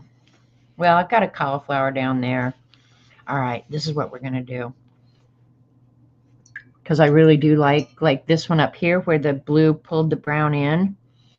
Let's see if we can take some of that brown, go off the edge of the page over here and see if it'll suck it in. It's not sucking it in like I want it to.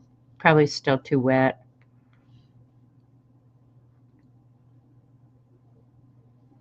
All right, here's how we'll do this.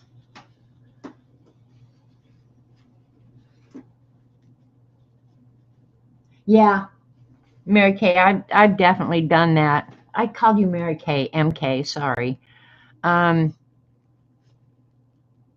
It depends on how much pigment is underneath it, and there are some products that work better than others.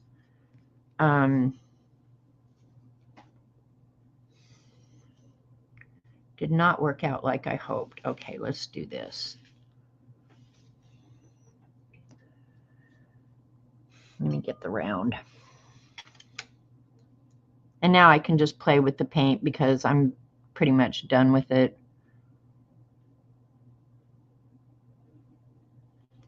See if we add some brown in here.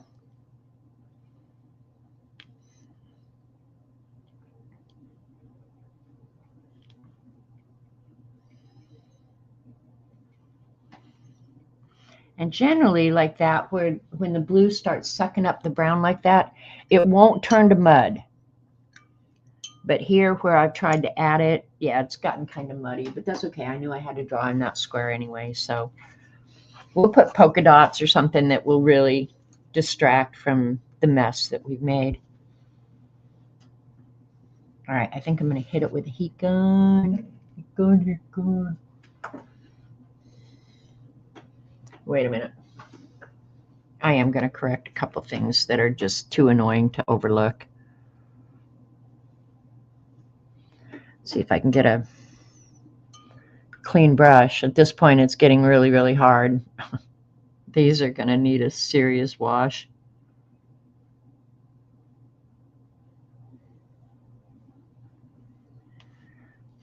All right, this one, I have to straighten it. I really, really, really have to straighten it because it's annoying me so much.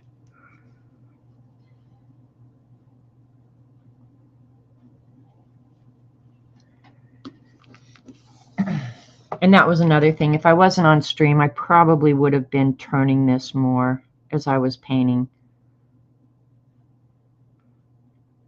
All right, that one's a little better. I'm looking in the camera. You can see things in the camera so much better than you can looking down on it. And if you're ever doing something and you want to see it like through different eyes, one, either if it's something realistic, turn it upside down, or stop and take a picture of it with your camera and look at it in your gallery and you'll go, oh, wow. You just see it something, I don't know, so much more clearly or something. But looking over in the camera, yeah, it looks different than when I'm looking down on it here. The colors are far more muted in the camera, what you're looking at, than what I'm looking at here. Hey, DJ Radio Show. You like watching live painting? Well, I wish you'd come to a different stream. Let me hit this with a heat gun real quick so I can go ahead and untape it and we can start drawing. Now, I need to know, should I stick with just the gold, black, and white, or should I use the gel pens? Ooh, that's scary.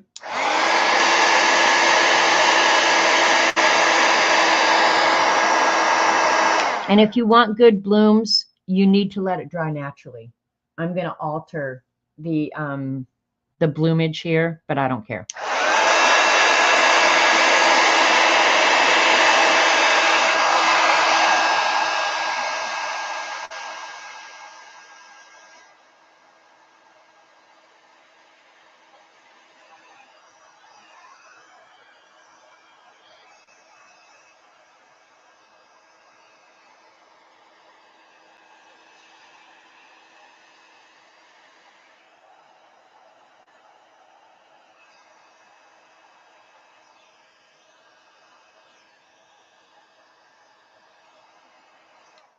All right, that's probably dry enough to start working on. Here's a cut. It's still damp in a couple places, but it'll be okay. Okay, Keek's saying gel pens. Ellen's saying gel pens. And some of you just don't care. All right, let's take the tape off and see it with its borders. It'll be better, I promise you. Taking the tape off makes everything better. At least that's what I tell myself. Oh, it's so much better now that you took the tape off.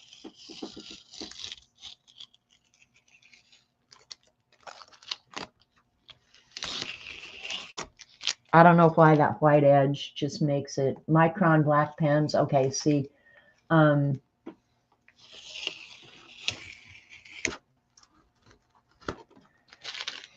gel pen colors are so funky that I'm kind of hesitant to use them. See, it's just better with the white borders. Why is that?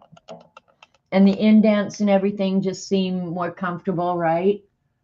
I came from the country of samurai and ninja. I'm not good at listening English, but can enjoy live streams. Well, that's good. Hey, Starla. I'm thinking about getting out my handy dandy fine liner.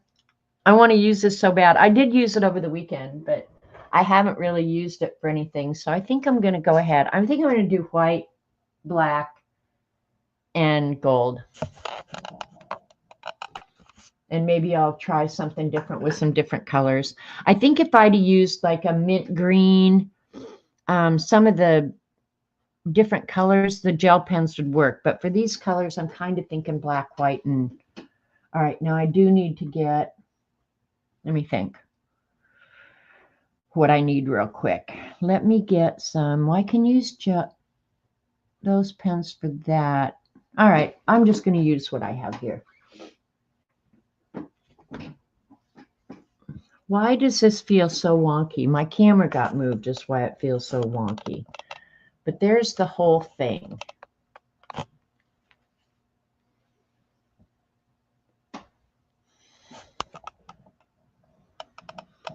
And I didn't go overboard. I don't think. Mixing the colors or anything like that. So now one thing, okay, I've still got some paint left.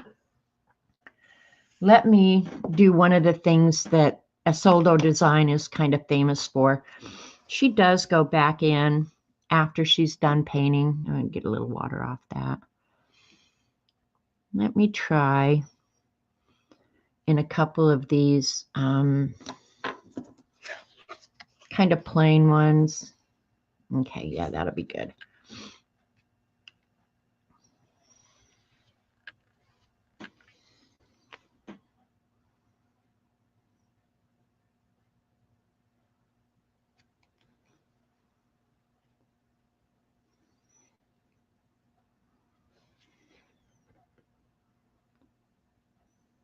I don't necessarily want that to go off into the white, so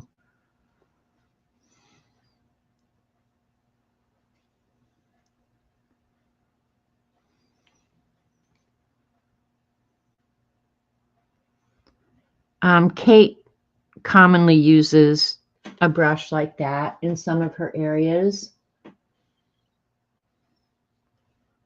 And I think I'll add some more of those. And if you introduce an element, I think just one of the ideas of design, and if you went to graphic art school or anything like this, they'll tell you that when you introduce a design or an element onto your piece, repeat it a couple of times at least. So now that I've introduced that, I kind of feel like I want to introduce it a couple of other places. So I think I've got it in one corner. So it needs to be like, you need to balance it. So I'm looking here. Doesn't necessarily always have to be in the same orientation. And that's still a little high. So I think I'll introduce it again kind of here in the center.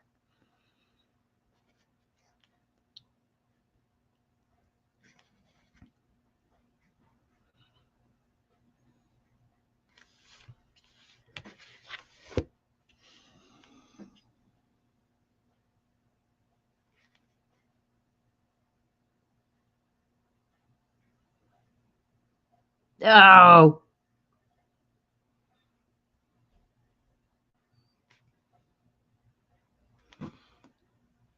I'm not sure I'll be able to pick that up, but oh well. Hey, Dee Dee, you guys can't be back already, are you? You weren't gone very long. You guys need to go spend more money. That's what I'd be doing. I'll pick that up after it dries.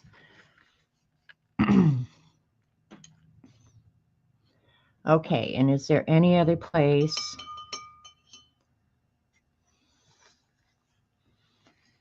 I think just to, I'm going to get a smaller round brush. Hi, Denise. 3 hours? That doesn't seem very long to spend a bunch of money. All right, I'll use one of these brushes. I'll have a little bit more control, maybe. Hey, other Janet.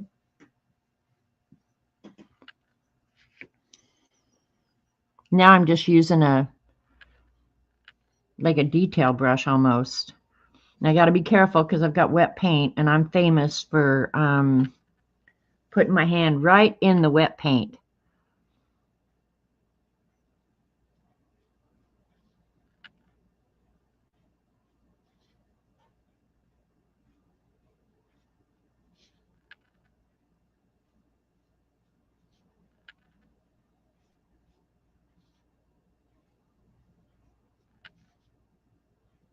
And I just make this stuff up as I go along. I don't have any preconceived ideas or anything like that.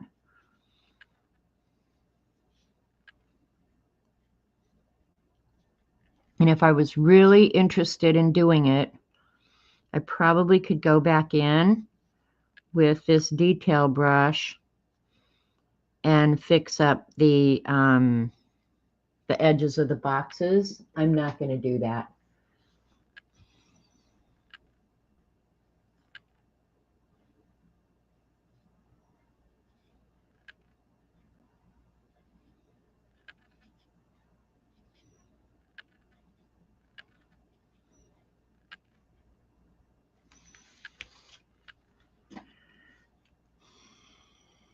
This was a huge experiment, Dee Dee. My boxes are wonky, so just don't mention wonky boxes to me, okay, please?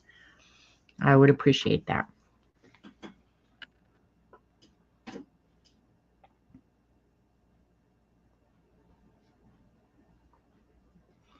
I almost wish, I mentioned earlier that I had thought about doing this on the washi sticker paper and decided against it. And the reason I decided against it was because on the washi sticker paper, the paint does not behave the same way.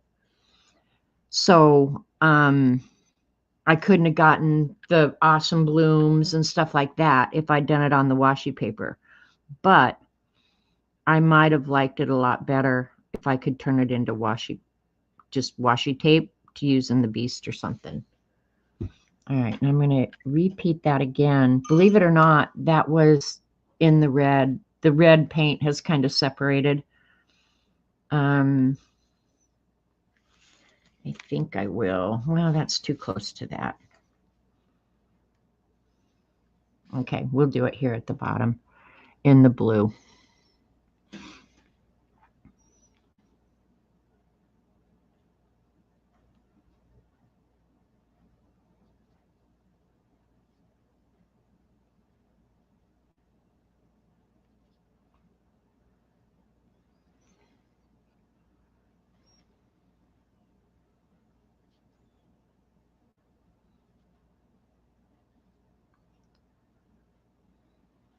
Yeah.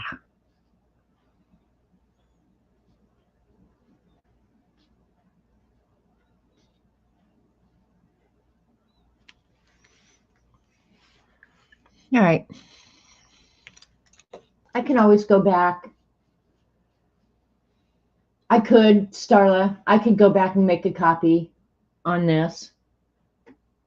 I didn't use a ruler, Dee Dee.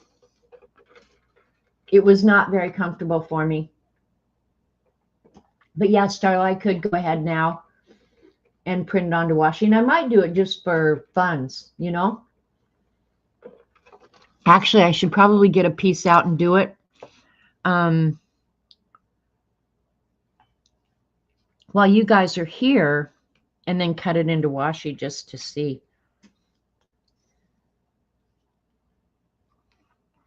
All right. This is my little gold fine liner that Starla Art sent me. I'm going to do a test run first. Let me get it juiced up. I'm scared to death that it's going to dry up, but so far it has not. But I'm always a little worried about pressing it and ending up with a big blob of stuff.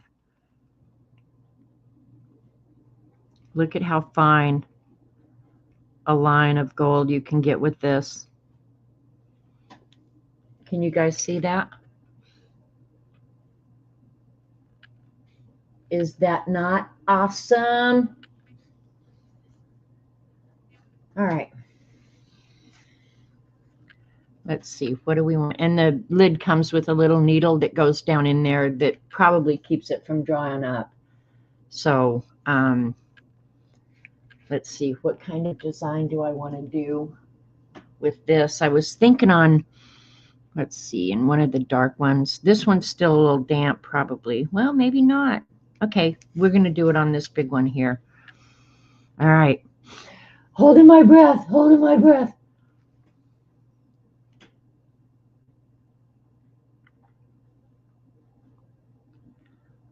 See, I'm so nervous about getting it started.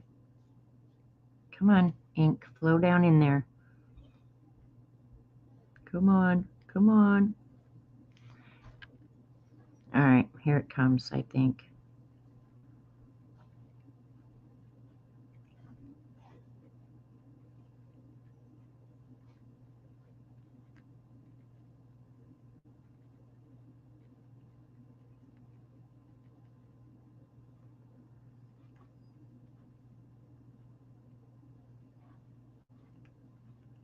There we go.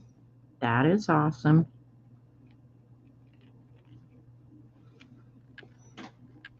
Can you guys see, or you want me to bring you down closer?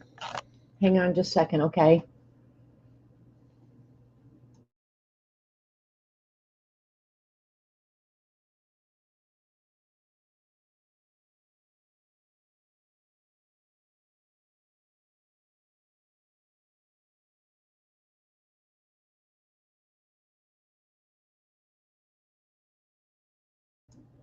Okay. There, now you can see a little better.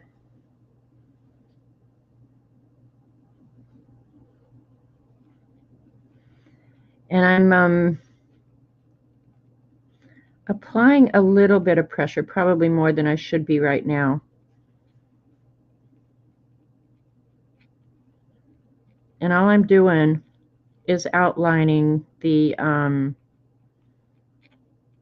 bloom. Now I got a little bit too much ink coming out, but it's okay.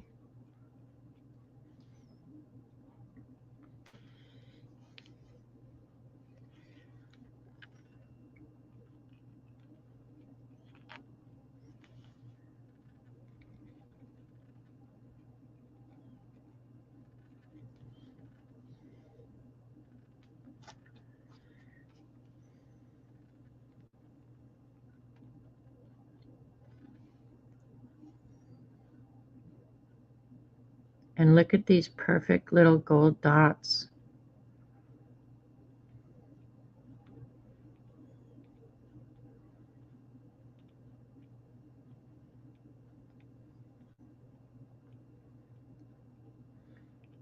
And if you don't know, I'm using the mica gold that we've shown 500,000 times.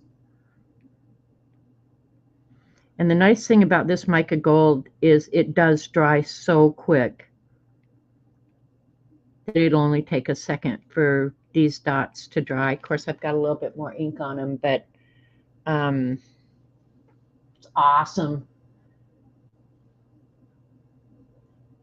Oh, that's a good idea, Starla. Mid-April and the ink is still doing great. Awesome. All right. Well, you keep track and tell me, okay? Because I'm too late for that. Hi, Tina. I think on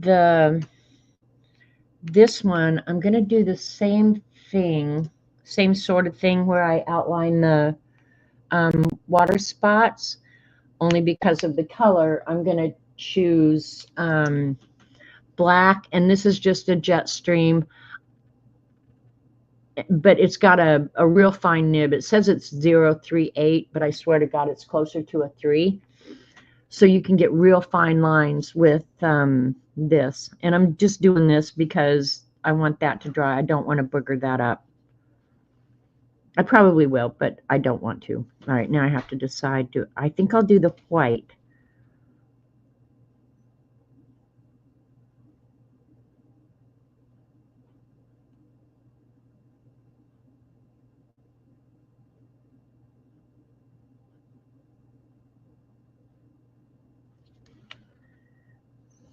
See what a fine line I can get with this pen. That's how this has become one of my absolute favorites.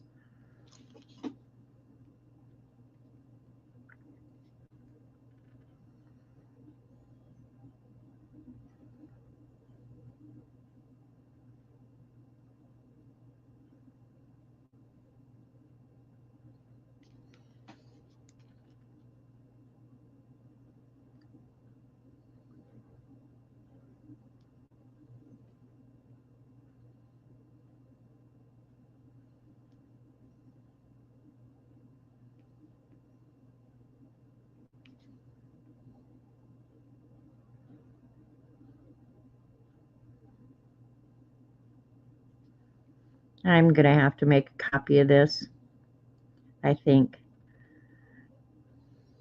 I'll maybe set up my printer tomorrow, but I've got to use up some of the ink in my old printer, so that'll be a good way to use it up. Looks like weird biohazard organisms. Hi, Christina. You lost your watercolors? Yeah, it's probably time to clean up.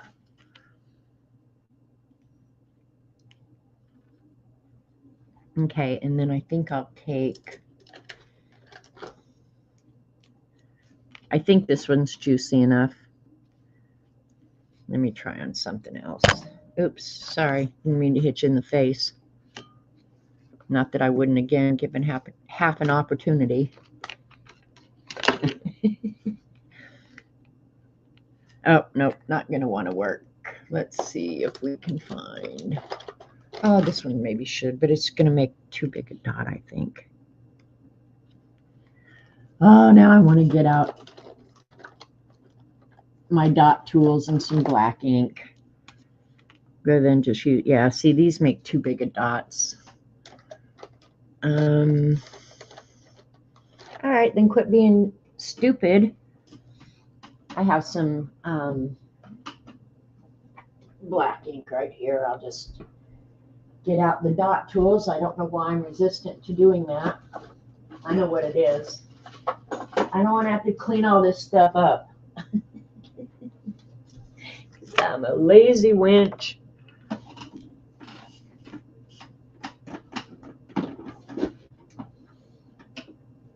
I've got a whole 55-gallon drum of ink right here.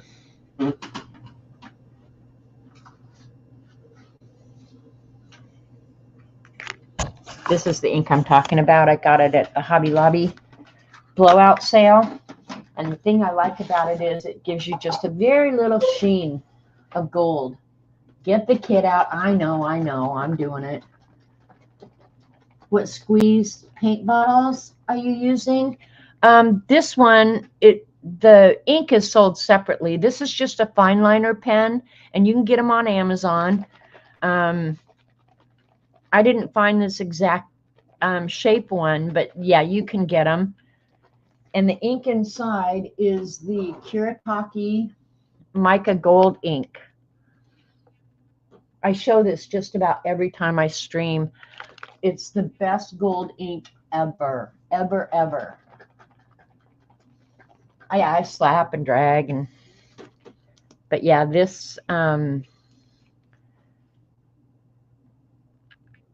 this ink, this isn't my 55-gallon drum of ink, but it's still a lot of ink.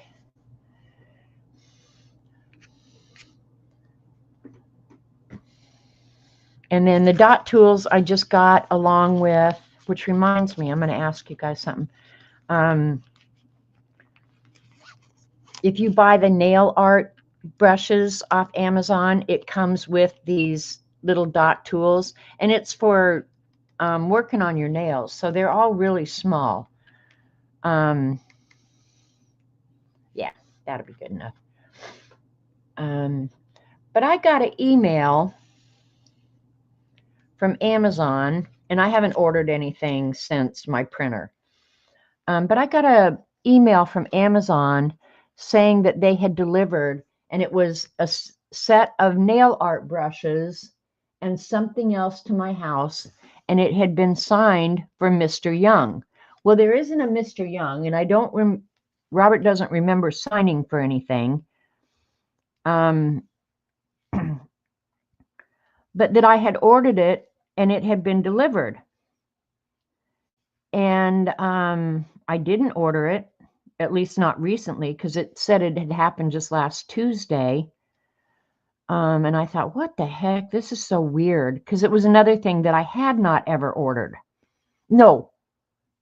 Well, it was 3 items. 2 items I had ordered, 1 I had not. And I thought, well, that's really weird. But you couldn't respond to the email. And I went and looked at all my orders to see if, you know, it would show up in my order shipped or anything, and it wasn't there. So that makes me wonder, who is somebody using my email on Amazon orders? I don't know, but it kind of weirded me out because, yeah, I don't want anybody using my Amazon account, my, you know, my address or anything like that. So it was a scam email. You need to call Amazon. See, that's what I'm wondering. You think it was a scam? They want you to trick you to click a link. Well, I did it.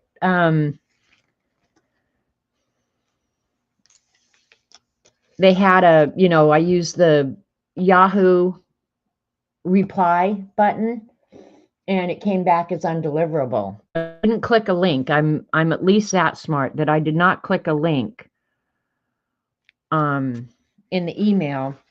But I thought that is really weird. A phishing email. Okay. So I just thought, well, I'm going to wait. I've never had to call Amazon for anything. And I don't imagine that it's an easy proposition. So I think I'm just going to wait and see if I get any more. But it was like 3 different items that they were telling me had been delivered to my house and a Mr. Young had signed for it. Well, first of all, Robert would never sign his name, Mr. Young. Not that he doesn't like the name, but he just wouldn't even think about signing Mr. Young because his name is Robert Vaughn. We don't share a last name. So yeah, I just thought, oh, this is kind of weird. Something didn't feel right about it. But I wondered if you guys had experienced anything like that, because I've never, ever had not even an error on anything Amazon. Nothing. My orders are always perfect. Whenever I have had to return an item, their customer service has been flawless. Okay, Miriam, have sweet dreams. That's okay. You go get a good night's sleep. So I don't know. Yeah, that's just kind of how I feel about it. It's just like, something about this just doesn't feel good. I'm not happy about it. So, yeah, I don't know. Where else do I want the gold ink? I think I'll put the gold ink up here on this one. And I'm just making this up as I go along, you guys. And I think I need some new gold ink in here. I only put a little bit in because I was a little bit nervous, not knowing if it was going to dry up or what. So I will go ahead and clean this bottle out. Look at, I made a big blob. That's all right. But yeah, Amazon for me has been faultless. So this I did not need in my life, if you know what I mean. And I'm fairly good at recognizing phishing and stuff like that, but I didn't expect it from Amazon. I expect it from everybody else.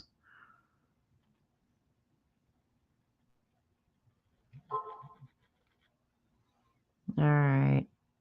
I'll get my phone. It's probably Tina.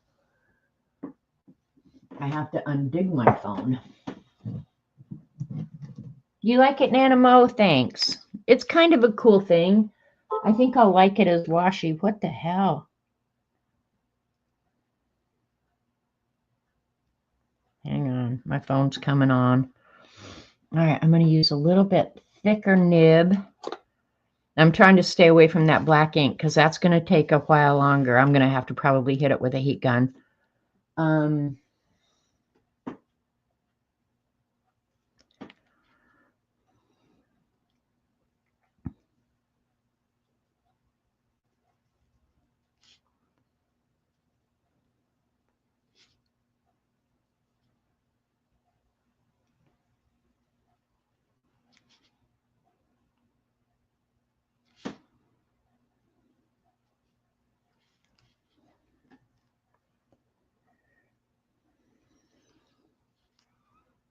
And Tina's sending me ideas for what to do about that email.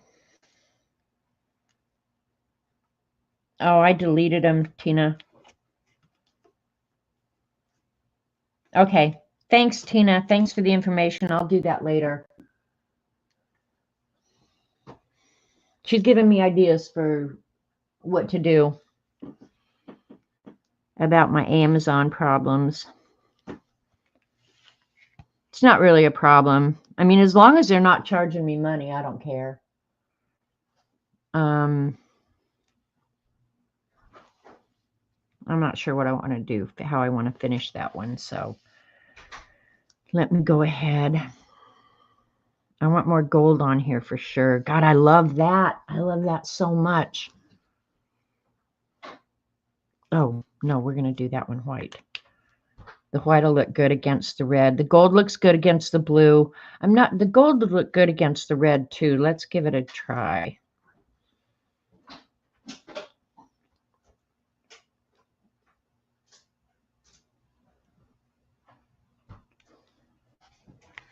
I'm kind of afraid to do circles. Freehand circles, you know what I mean? Thinking.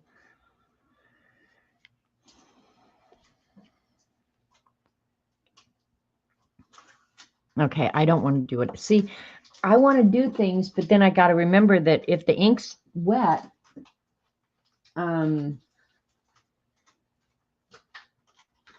goof up and get my hand in that ink. Sure as anything. All right, let's do some more dots while we're thinking. I think I'll do the white dots.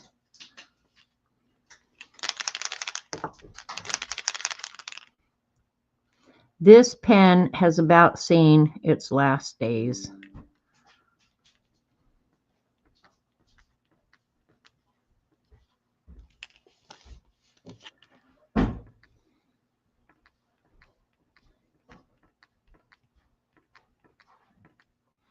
It feels good, though, to use up a product and you know when you throw it away that it's empty, that it's not just dried up in there.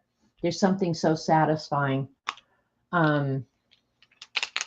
Not with this bottle, Tina, for sure. Now, with a pen, I'd be more inclined to do it. But with this bottle, yeah, I've got to get a lot more sure-handed before I can do that. Like, I'll do it on this red one. I don't mind doing freehand circles in this one. Because this whole thing's so damn wonky. It's not like I'm going to wreck it at this point, right?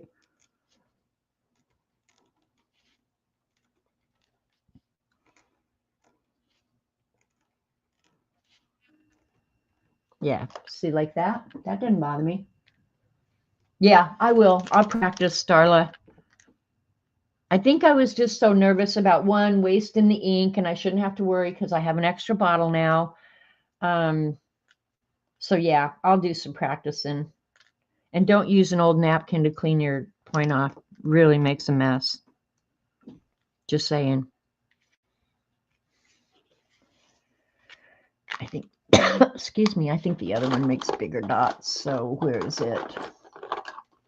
Why do you hide? I hide things from myself all the time. There it is. Wonky is charming. Nana, you're being so nice to me.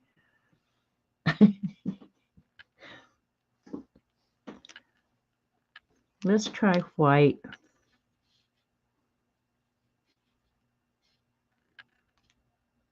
on the yellow. Yeah, this is making bigger dots.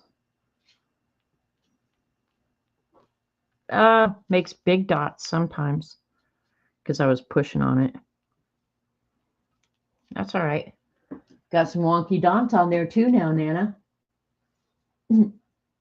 Why wouldn't I? You're nice. Yeah, well, ask Dee Dee about that. She'll tell you. So are you kidding? She's evil. Evil woman, I'm telling you. All right, what other kind of designs do we want here? I wonder, let's see how wet the paint is still.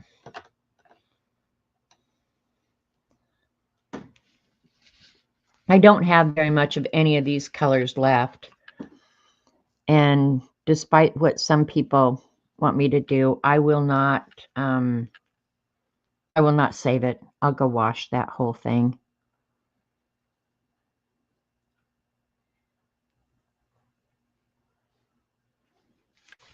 I'm going to try and mess with these special effects brushes more. Make sure I don't have anything wet here. That's still wet.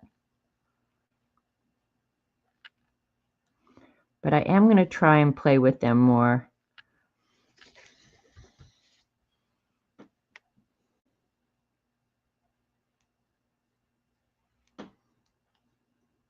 Just about used up all my blue. Made it a little funky, but it's all right.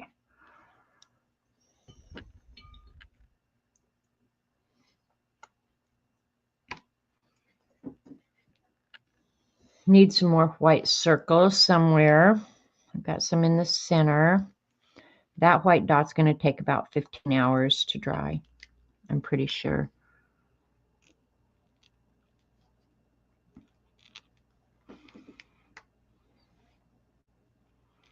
I'm only going to do the white circles in this one part here.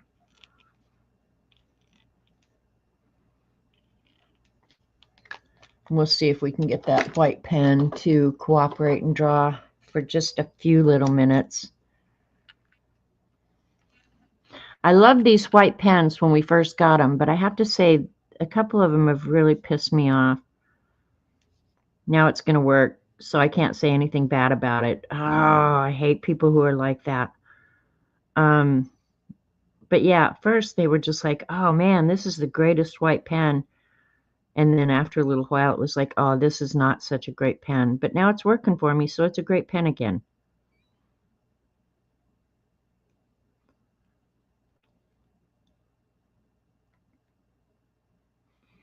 Oh, I know what I'm going to do.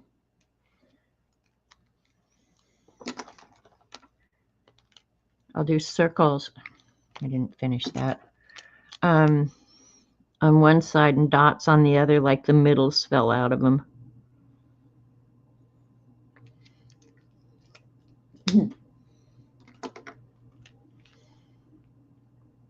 Kat, you are a link monster, girl.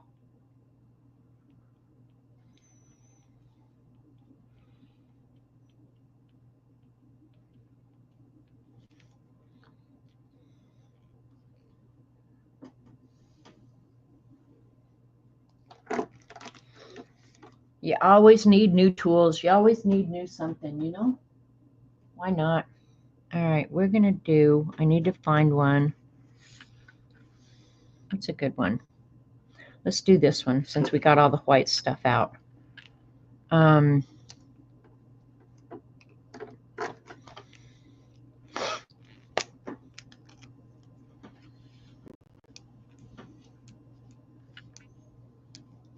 going to draw on the inside of the paint.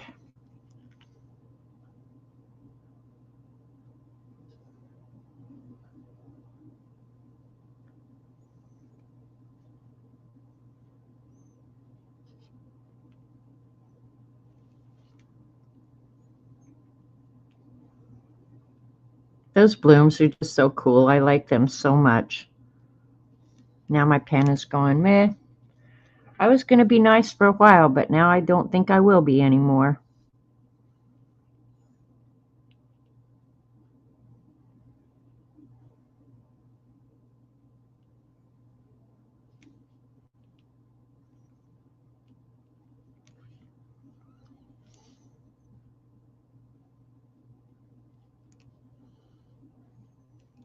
Now I'm really asking a lot of this pen.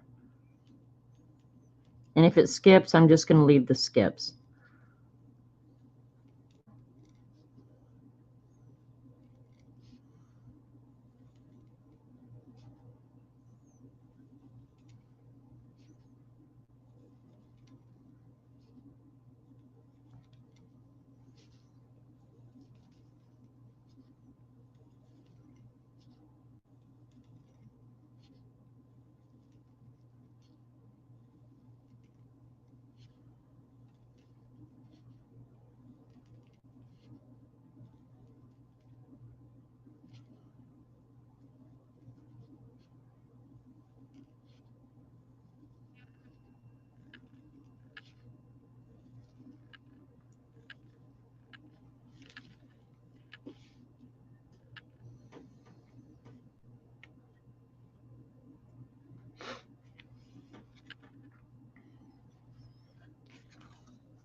Watching for the wet paint. I've got wet paint there and there. So I'm going to be a little bit careful here.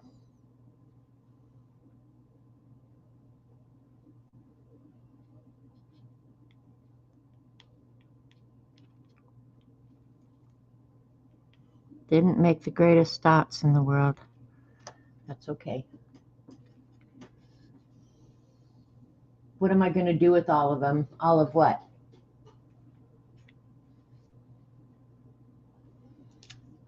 Not sure what you're talking about, Ellen. What am I going to do with all what? All the paintings? Same thing I do with all the others. Put them in a folder and think about how much fun I had making them. I think I want to, let me see, where's my, how can I lose something in like 2 seconds? Let's see, I was thinking, I don't have any more blue paint and I'm not going to get any more out. So I think I will use the red paint.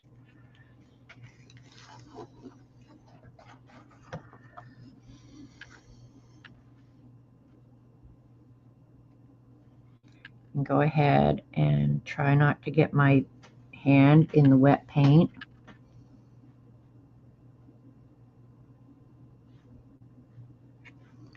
And make some more petals.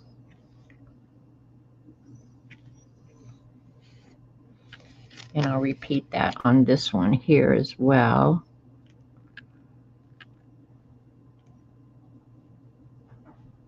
There we go.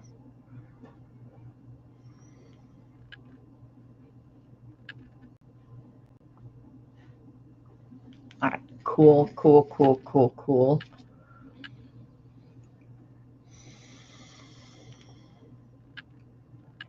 And I think I'll do one, since I did that cattywampus up there, I think I'll do this one down here. No wet paint, I don't think.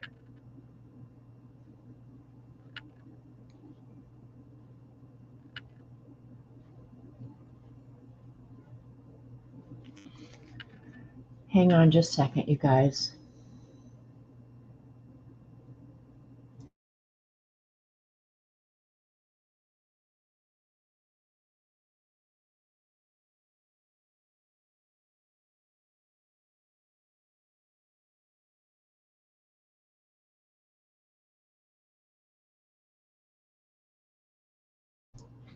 Okay, sorry. I just used a word. What'd I say?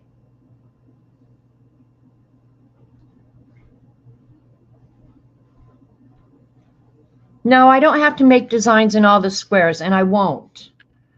I'll do just enough that there's interest, like these down here. I won't do a lot there. And look at, I goofed that one up. That's what you get for being a butthead. No, I don't necessarily feel the need to put a design in every square. Just enough that it feels balanced. Not too much, not too little, but I feel like I did so much in this blue square here that I'm going to have to, and I'm thinking it might be this one. Now I need to do something down in here that will balance it out. I'm not sure how the gold is going to show up there, but let's just go ahead, and since the gold is out here, and I am going to wash this tube today, so I might as well use it up as much as I can. If any, oh, it came out.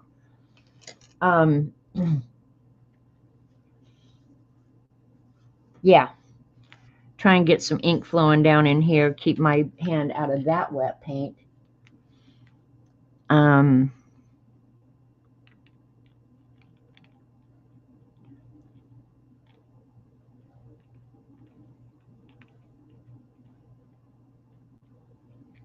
The gold's not going to show up quite as good on the yellow as it did on the blue, but it'll still be there. It'll be fine.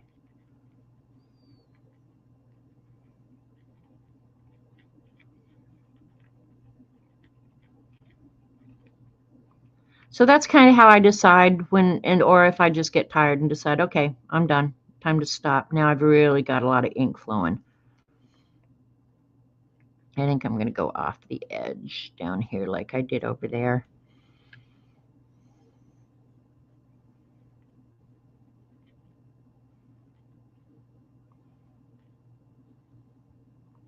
Do some wonky circles because I do want to use the ink up out of this bottle. I'm going to wash it and add some more tonight.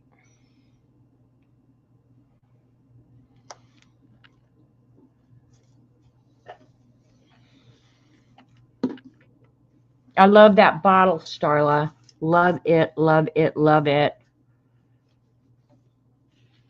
Okay, and I think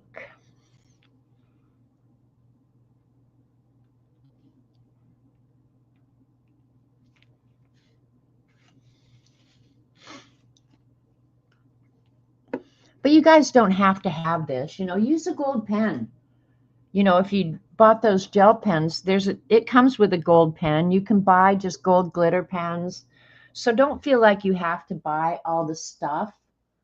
I need some more black dots for sure somewhere.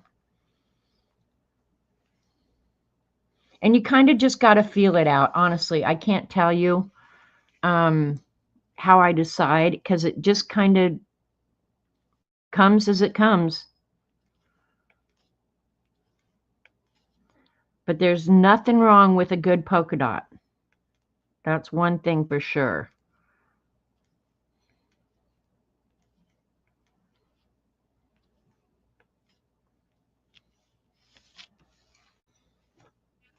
Just something that simple can make a difference, you know? Another thing is just like this one, I did the straight lines. Now I feel like I need to do some straight lines somewhere else. That ink is wet, so I can't put my hand there. That is potentially wet. Let's do some black lines. I've got lines there, so I think I'll do this one with just some lines. Or this one I'll do with checkerboard.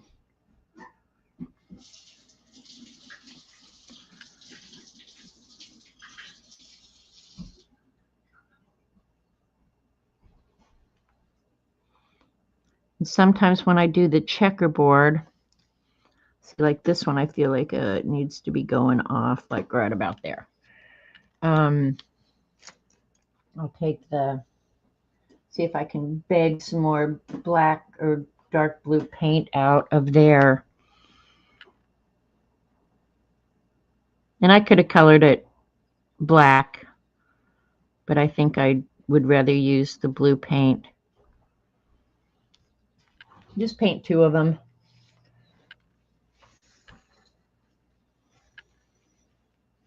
And I think I'm going to repeat that right in this one as well.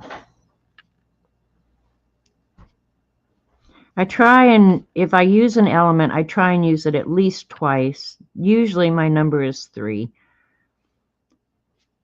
But it doesn't always happen. No big deal.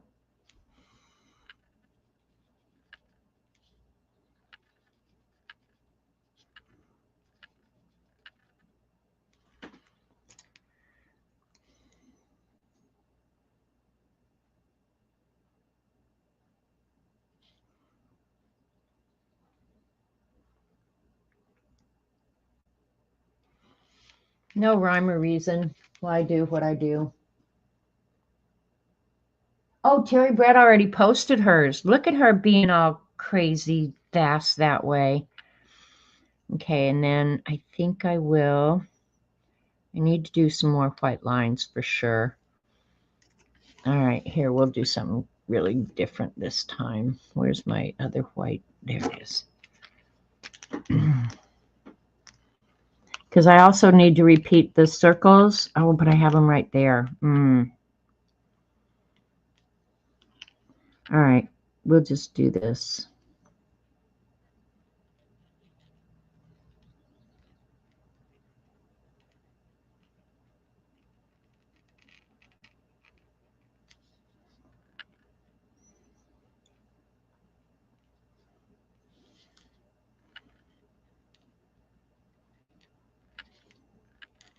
And I'm not sure that the camera could pick up what I was drawing around. But let's go ahead and add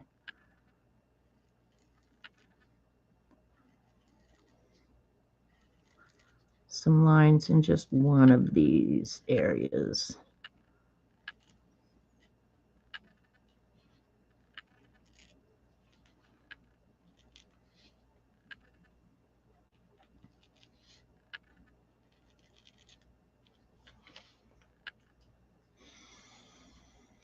And I can always go back in and add something else to that one if I want.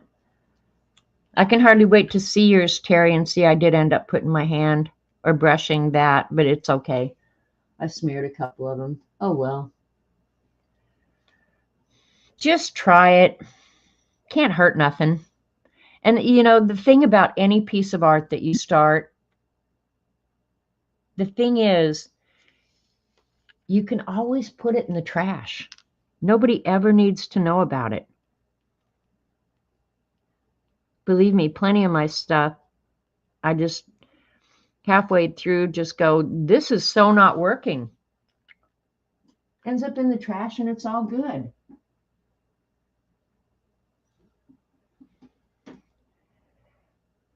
All right, and I think, I wonder how much that brown has.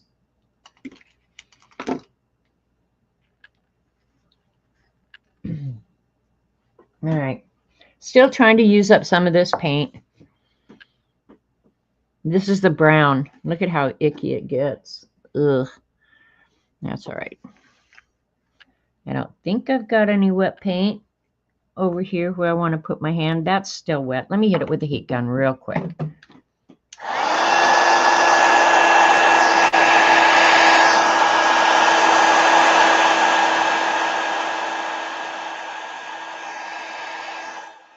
That ink bakes up pretty quick. All right, so this is the brown. Do I want to do it that way? I think I want to do it this way. Yeah, I think I want to do it this way. Have more control this way.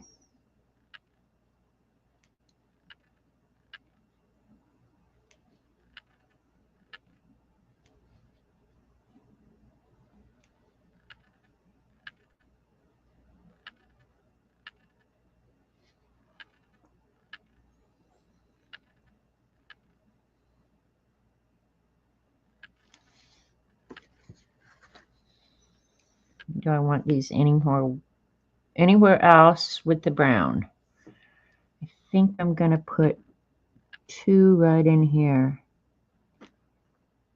I didn't expect that I would be using that element, but now that I have it, I like it.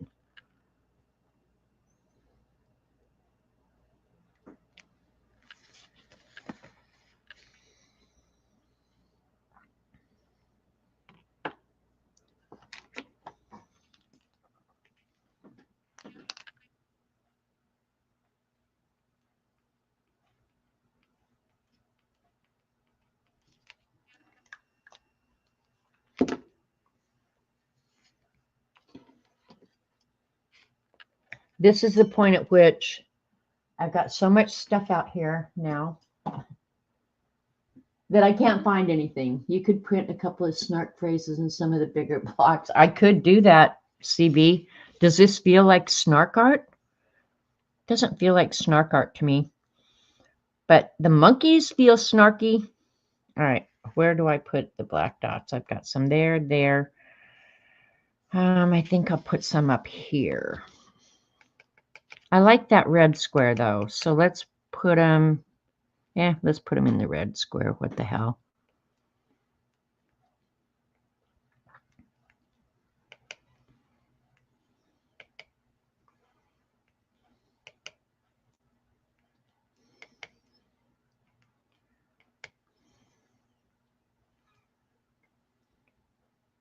Are you still talking?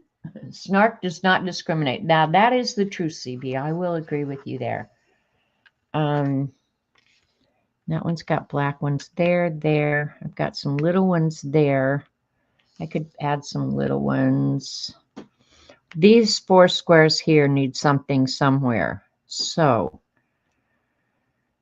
I could put some smaller dots in this blue area because the blue is kind of hard to work with black on when it's full strength. So I'll just use this lighter blue one.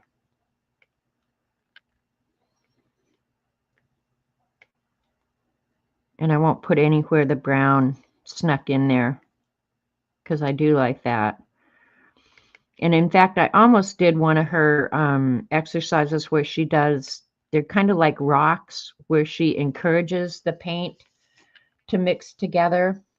I thought that would be another fun one.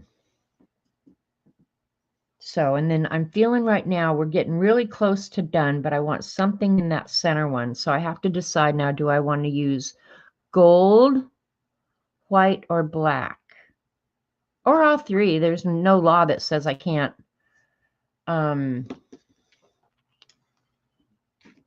use multiple colors in one place. I certainly have plenty of times.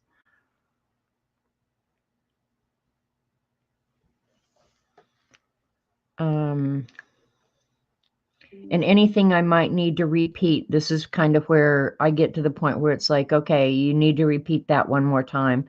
The thing I think I'm needing to repeat is the white lines because I've got it here and here. Do I put one in the middle there? This is another square that I feel like it could definitely use something. But since I've got some blank ones nearby, I feel like that's really the square. Black and white. Okay, why don't I do... I don't think I intended to do it. I just didn't do it. All right, nothing's wet, I don't think.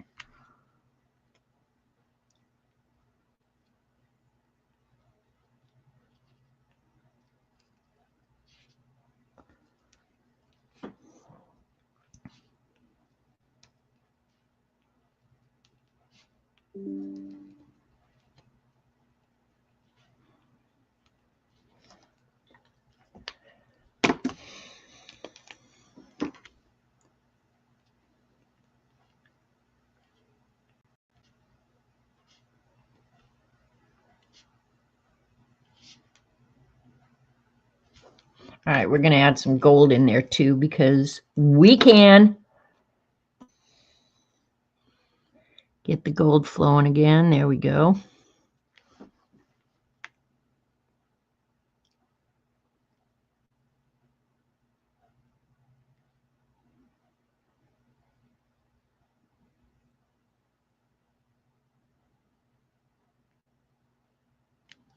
Okay. That bee's cool. All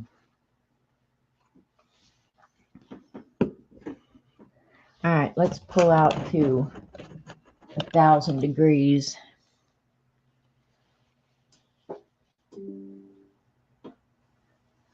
Now, there was just a niggle in my brain right now that if I really wanted to fix this up, I should draw black lines around the boxes. And the reason my brain is telling me to do that is because it thinks it can fix some of the wonkiness. I'm not going to do that. I'm going to leave it like this because right now, actually, it looks much better now than it did when I finished painting it. When I finished painting it, I was like, well, there's no hope for this. I think I would like to add some white here. Just looking in the camera. I think I want some white in that block there. What do I want to do with the white? Okay, let's see. I know. I'm going to add black to it too. But now I'm introducing another element. That's all right.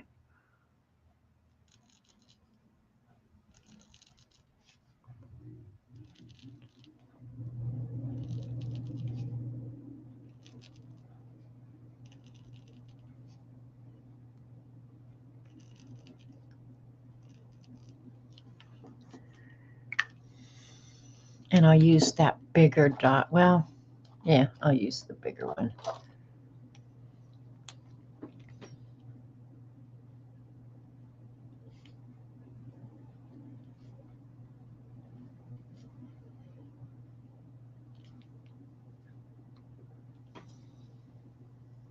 Leave it. It's imperfectly perfect.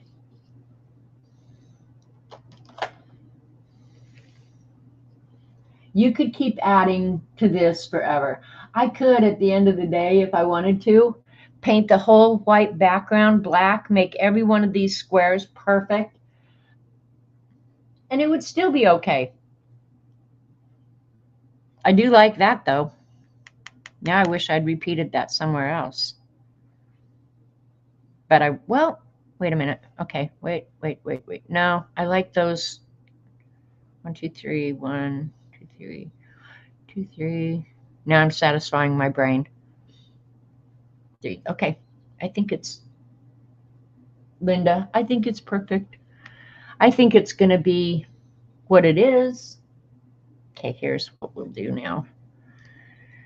Did I leave any space? We're going to make this the up, not the down.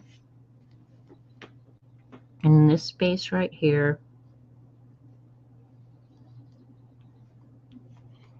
This is 7:25. Yikes. Where is the time going, you guys?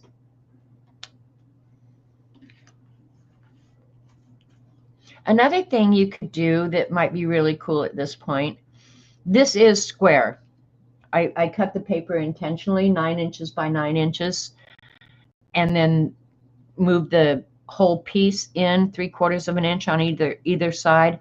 I could now come in halfway and draw like just a thin black line, and it would square it up too. My brain would feel better about doing that. I'm not going to do it, but I could. So don't forget you can do stuff like that. But I'm thinking we're going to call this done. All right. And while we've got just a few minutes left, let's go. I need to go look at Terry's. And Tina, thanks again for sending me that information. Oh, cool, Terry. Terry Brett.